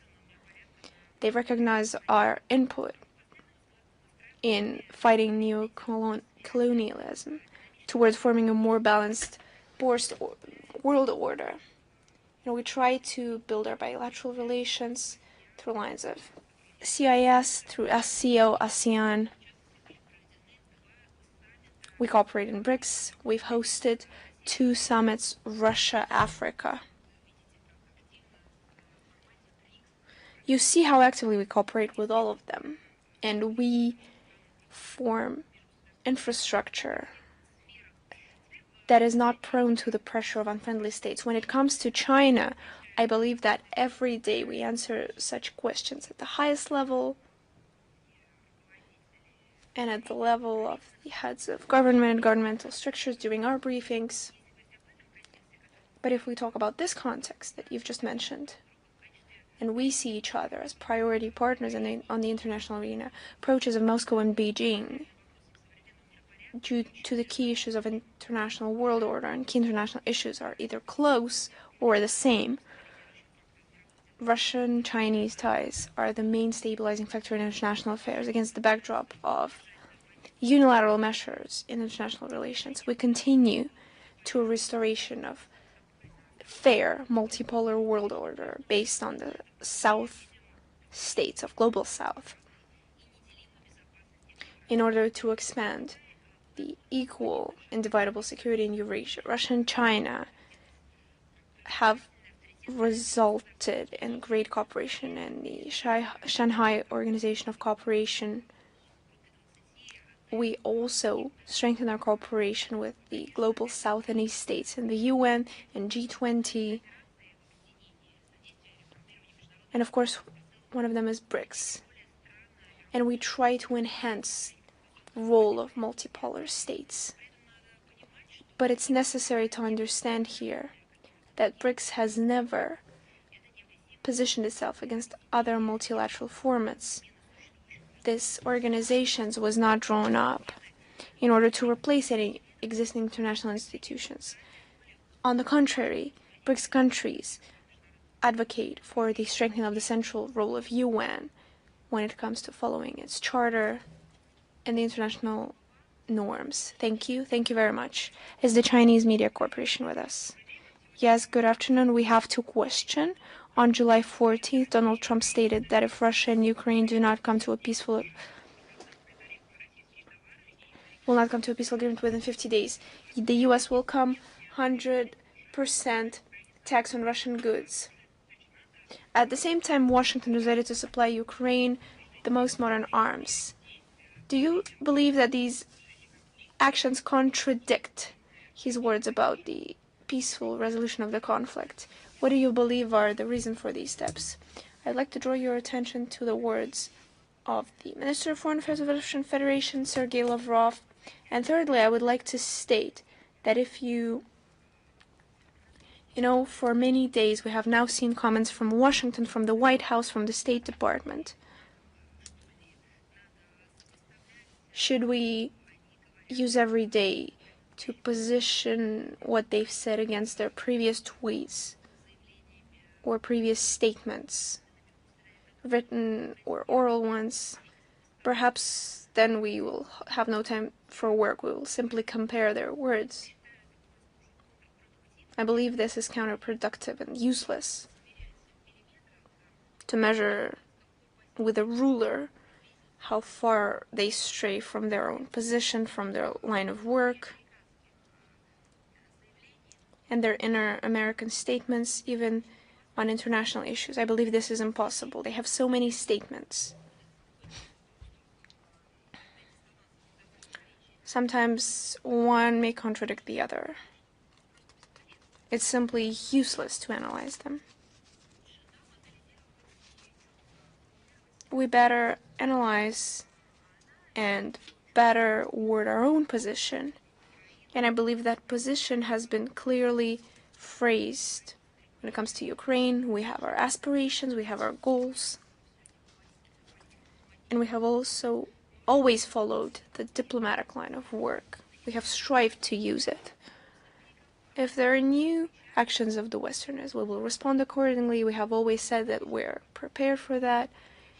Back in 2022, now in 2025, of course, something is now still out in the open.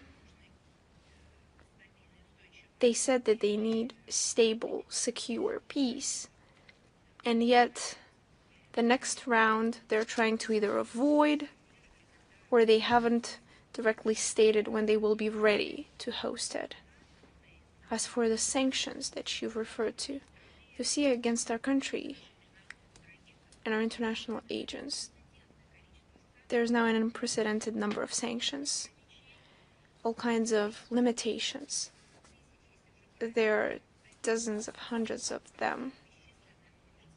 I believe there are so many of them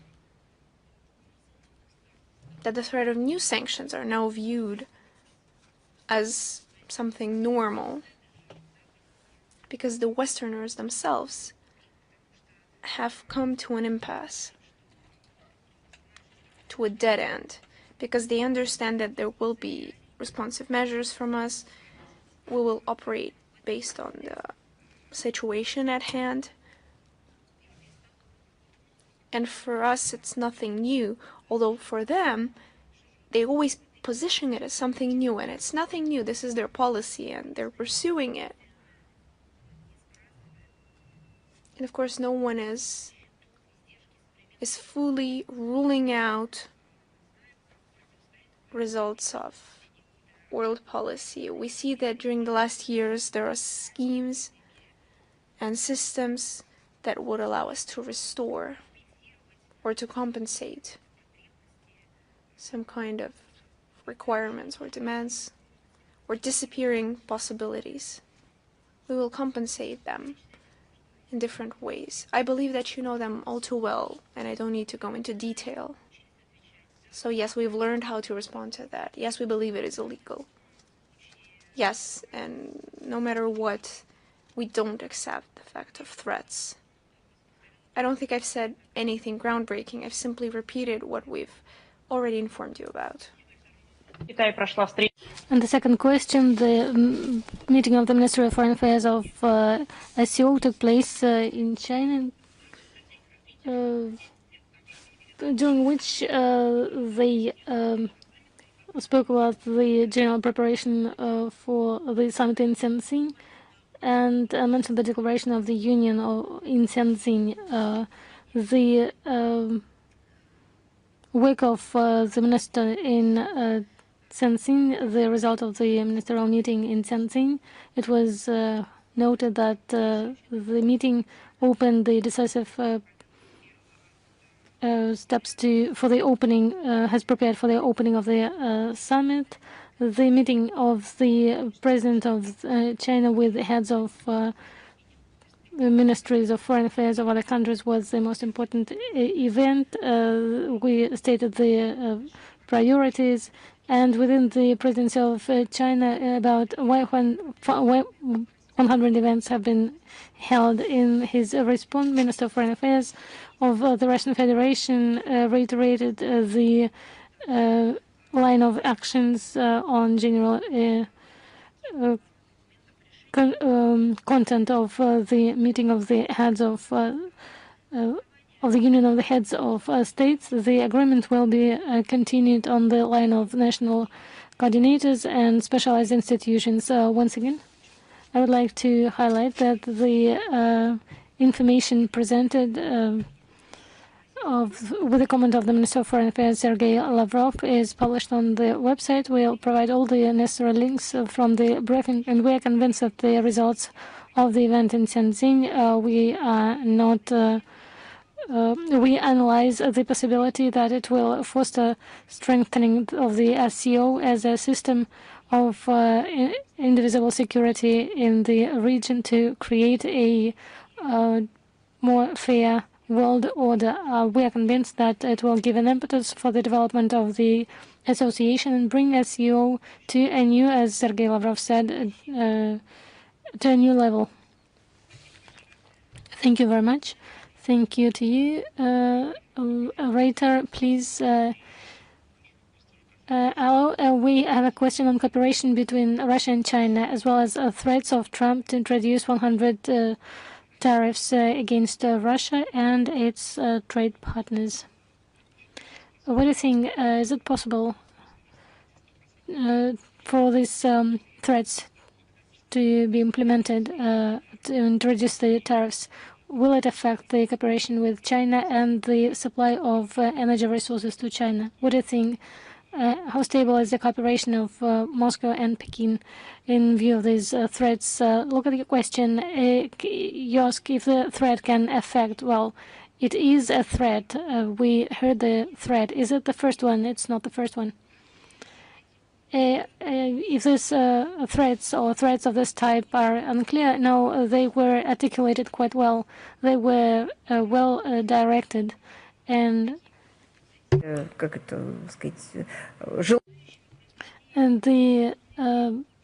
threats had their desired effect. And what did they lead to? To nothing. If you are asking about the implementation of these threats, then to comment the events that haven't happened have no sense. The logic of development of the Russia-China relations during the last 10 years has been repeated on multiple occasions that either Moscow and Beijing consciously made a choice of strategic cooperation for on a long-term basis. If they knew about the threats, Moscow and Beijing, of course they did, and they heard about these threats. They read about these threats as well, but they did their choice, what they consider the most appropriate in these circumstances. More than that, we are adhering to this vector because it's helping to the development of general development of the both states. We have mutual beneficial relations, and it is also good for the countries of the global south, or the global and east of the global majority. Collective immunity is shaping actively, I would call it this way, an immunity to different types of threats from our enemies. Also in the political discourse, in the political speeches, Moscow and Beijing, Russia and China created a response to the threats. If you are speaking about oral threats, well, oral response have been given already, shoulder to shoulder. This is how we act in response to these threats. We have a special term for this. We coined a special term. We have to react to the external threats, take decisions, well-balanced decisions, and rely on the ideas of our sovereignty to develop culture, art, and other areas. Trump can speak to himself and response. He can give a response that he considers necessary. The position taken by the leaders after the visit of Xi Jinping to Russia, he expressed support which countries to not interfere the development of partnership of both countries. And this answer was already formulated in the document that we published, and the relations between the two countries avoid any possibility of interference in the internal affairs. Sergei Lavrov visited China and met with Xi Jinping, and it confirmed the closeness of the relations between Russia and China on the international arena, and readiness to use internal force of China and Russia, not only for the interests of our country, but also for the good of the entire humanity. Lenta.ru, are you with us?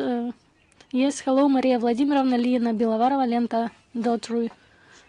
You have partially replied to our question, but we would like to focus on the following thing. The report for the baptism of Russia on the 15th of July. Zelensky said that this holiday is, I'm citing, a bridge that has 3 pillars, Ukrainians, where they exist now and they will be.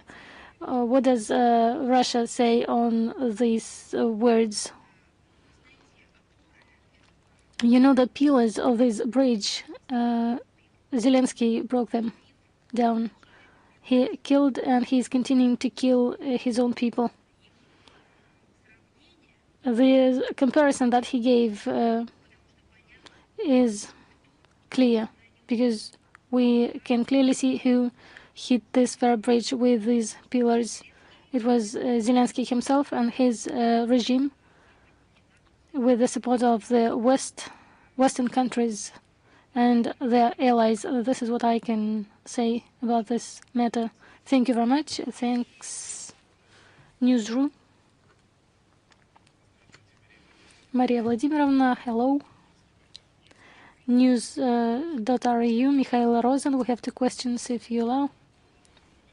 Zelensky signed a law to suspend the Ottawa Convention for Ukraine on the human minds. What do you think about that? We already commented on that. I will just give you the links. We dwelled on this quite in detail. It was a decision, and this decision was taken. I already gave a comment. And partially, you touched upon the next issue. The head of the ministry, Sergei Lavrov, said that Moscow proposed a 3rd round of Ukraine, but there was no reaction.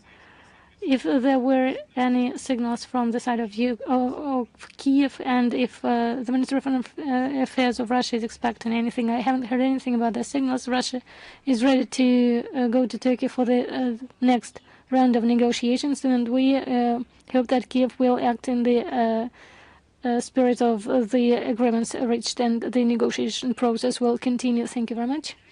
Shall we go on? Balt News. Yes, hello. Maria Vladimirovna, thank you very much for the possibility to ask a question. I have 2 questions. We know that Estonia allows itself provocative actions near the Russian border. In Sarema, not far from St. Petersburg, the training of firearms took place. The rockets were reaching the distance of 15 kilometers. If the Minister of Foreign Affairs is viewing this as the preparation to close the Baltic Sea for our country.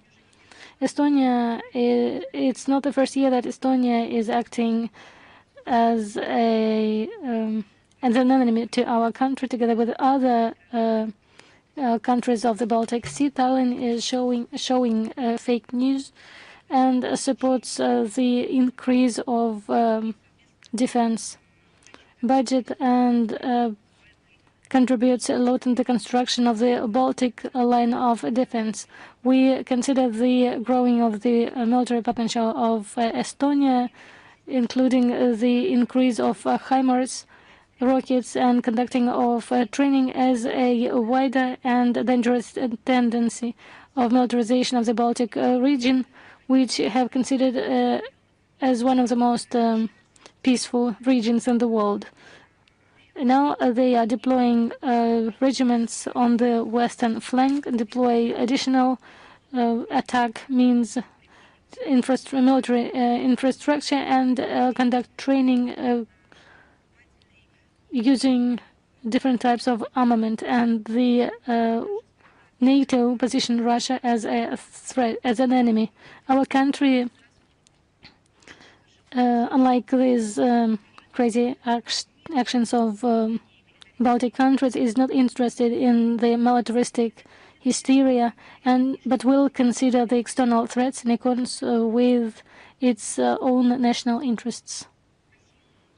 Maria Vladimirovna, thank you very much. The second question: organizers of annual marathon in Vilnius will not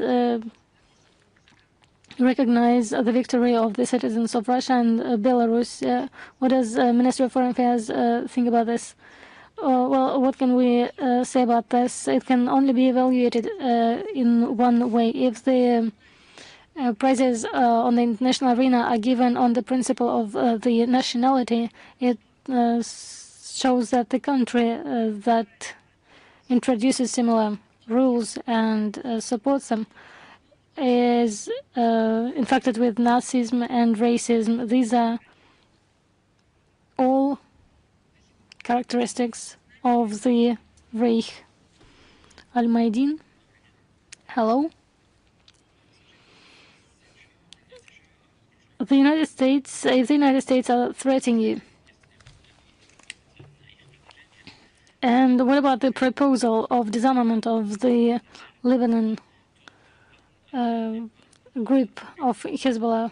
The Lebanon will belong to Syria. What does Russia think about this? Our position stays the same. We support the sovereignty and territorial integrity of Lebanon. I'm sorry. We support the sovereignty and territorial integrity of Lebanon. As for the plans of the Americans, I think we should ask them.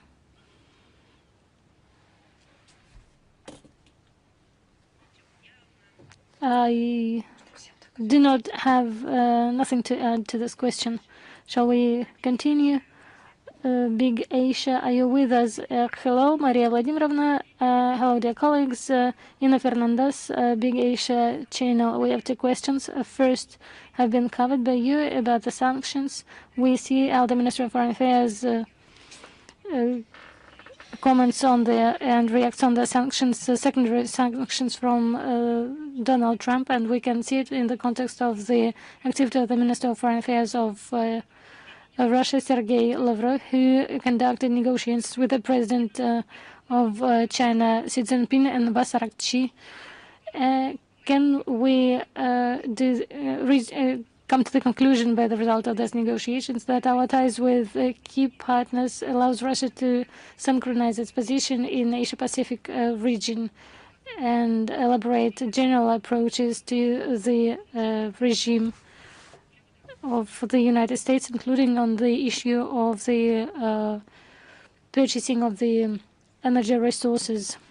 You have such a question that I just want to reply with yes. You formulated everything. I would like even to say that you took this words from the Declaration of BRICS or SCO.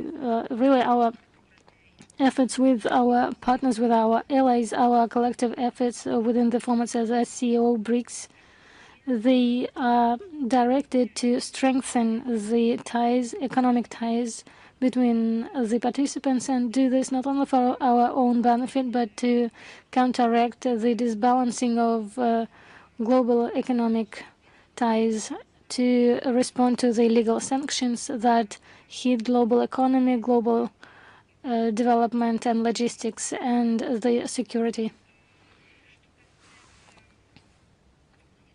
As for the waves, as you call it, the declarations from Washington, different declarations have been made in Washington in recent months. They spoke about the tariffs. They spoke about some personal items. And I say that, as the President Trump said, that everybody is speaking about the United States, and they like it. Now everybody is speaking about the United States, and that's great. It's what the current President of the United States said. They speak about it out loud. A lot have been said about Russia and China, our contacts with China, our main trade partner. As you know, we are speaking about the increasing bilateral cooperation in the context of strengthening sanction regime from the West. We are analyzing the situation in economy to minimize the results for the economic activity. We can be sure that the line for further strengthening of relations, of general relations and strategic cooperation with the Chinese People's Republic won't have any changes, and the agreements reached between Moscow and Beijing will be implemented in full, despite all the difficulties introduced by those who like the games in illegal sanctions. What else? To respond to your second part, the second part of your questions, despite the contacts conducted between Minister Lavrov and his partners, Lavrov participated in Malaysia, ASEAN, SCO in China, ministerial meetings, and as we see, these events and the participation of the Russian delegation with the minister as the head of the delegation, our partners are seriously worried about the tariff wars and the application of illegal sanctions, illegal restrictions. However, the elaboration of collective reaction on the risks at these platforms and this direct matter have not been discussed. It is important that the absolute majority of the countries of Asia have not joined the legal restrictions against Russia. At the same time, they understand that the similar steps hit global economy, finances, logistics, and so on, including general security. Thank you. And the second question, if you allow. We closely follow the events in Kyrgyzia. There, a month ago, the head of the National Trade and Industry Chamber, Sariev, required special status for Kyrgyz in Russia. And a week ago, in the city of Balykchi of Issyk-Kul region, a memorial to Semyonov Tanshansky was destroyed. What is behind these steps? As for the speech, I do not even want to comment on that. As for the memorial, we specified this issue, and here we are talking about the monument to Semyonov Tanshansky that is being dismantled. The demolition is this. Demolition has to do with the restoration of the space and the reconstruction of the area.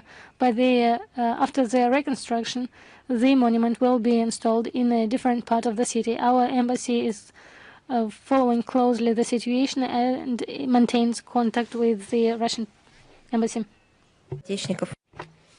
Thank you. Is the magazine compatriots together with us? Yes, we're always here. Good afternoon. Madam Zakharova, we have an idea and we would like to get your opinion on it. Moscow School number 1539. There's quite an interesting museum dedicated to the heroic Moscow militia. School kids, as well as the kids and grandchildren of the militia fighters, are conducting search operations. Almost all the militia fighters died protecting Moscow. Not all of them have been identified. And search operators, year from year, are conducting their work, trying to establish fates of most people. The museum is gathering more and more exhibit pieces. There are many of these pieces. And then there is a fighting hat with many holes, a German one. Perhaps against the backdrop of the growing militarist intonation from Germany, we could send it to them as a reminder of what this could lead to if they, once again, try to repeat the past. Exactly what do you want to send to them? This hat of the militias, this... You think they don't have them? It's not about the helmet. It's not about the helmet having holes. It's about the holes in their own heads. So it's not a helmet that should serve as a reminder. There should be something else to help them preserve sane minds from foreign interventions. And according to statements of the German establishment, there's clearly something wrong with their heads. These are not people, I've said this a lot today, those who supposedly should have lived their lives with the feeling of responsibility for the fate of their country, with the specific purpose of not repeating the mistakes of the past. Those who should have done everything to preserve our common history that was written in blood due to the actions of their compatriots, of the so-called German politicians, when in reality they're criminals according to the order of the Nuremberg trial. And instead they're dreaming about how they will eliminate all Russian soldiers, how they will rob the country to use more arms to impose the strategic defeat on us. And you talk about sending them helmets. No, actually, let's use our schools, our universities. Let's follow the honorary, beautiful task. Let's create museums. Let's know our own history, and let's do everything in our power so that their threats, their lies, because they will stop at nothing. Let's do everything so that they don't affect our own heads. That's what we need to do, which is exactly what we're trying to do. As for them, we will not be sending them anything.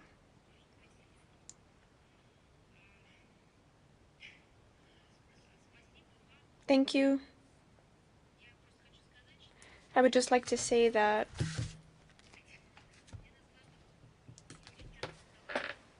one of the most recurring questions that I receive from people, from journalists, from the public,